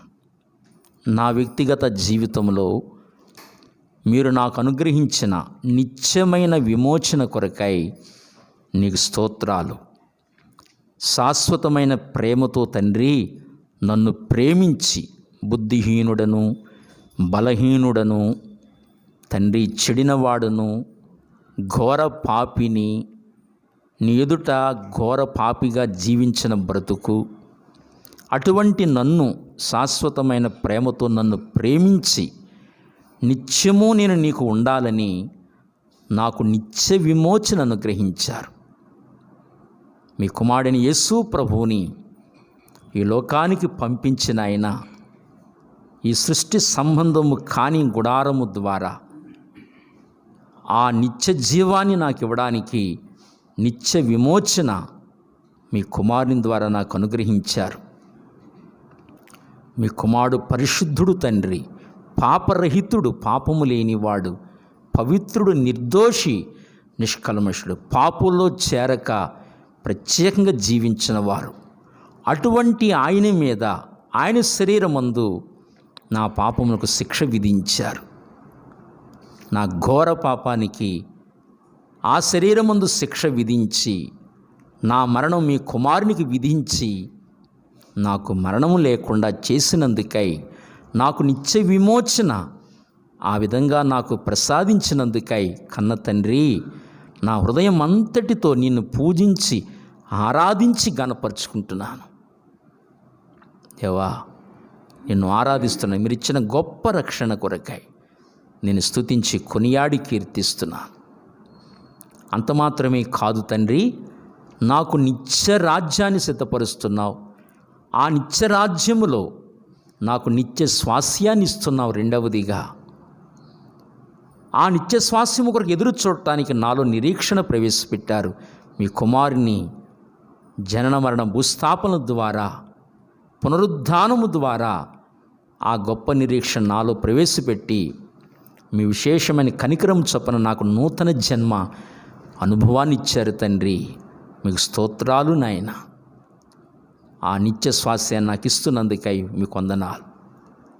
అంత మాత్రమే కదా, మూడవదిగా ఆ నిత్య రాజ్యములో నన్ను నిత్యము పరిపాలించే రాజుగా చేయాలని నీ ఉద్దేశము కనుక భూమి మీద భక్తి జీవితంలో సాధన చేసి నీ పోలికలోకి రావడానికి, నీ స్వారూప్యములోకి రావడానికి నన్ను సిద్ధపరచమని కూడా వేడుకుంటున్నాను.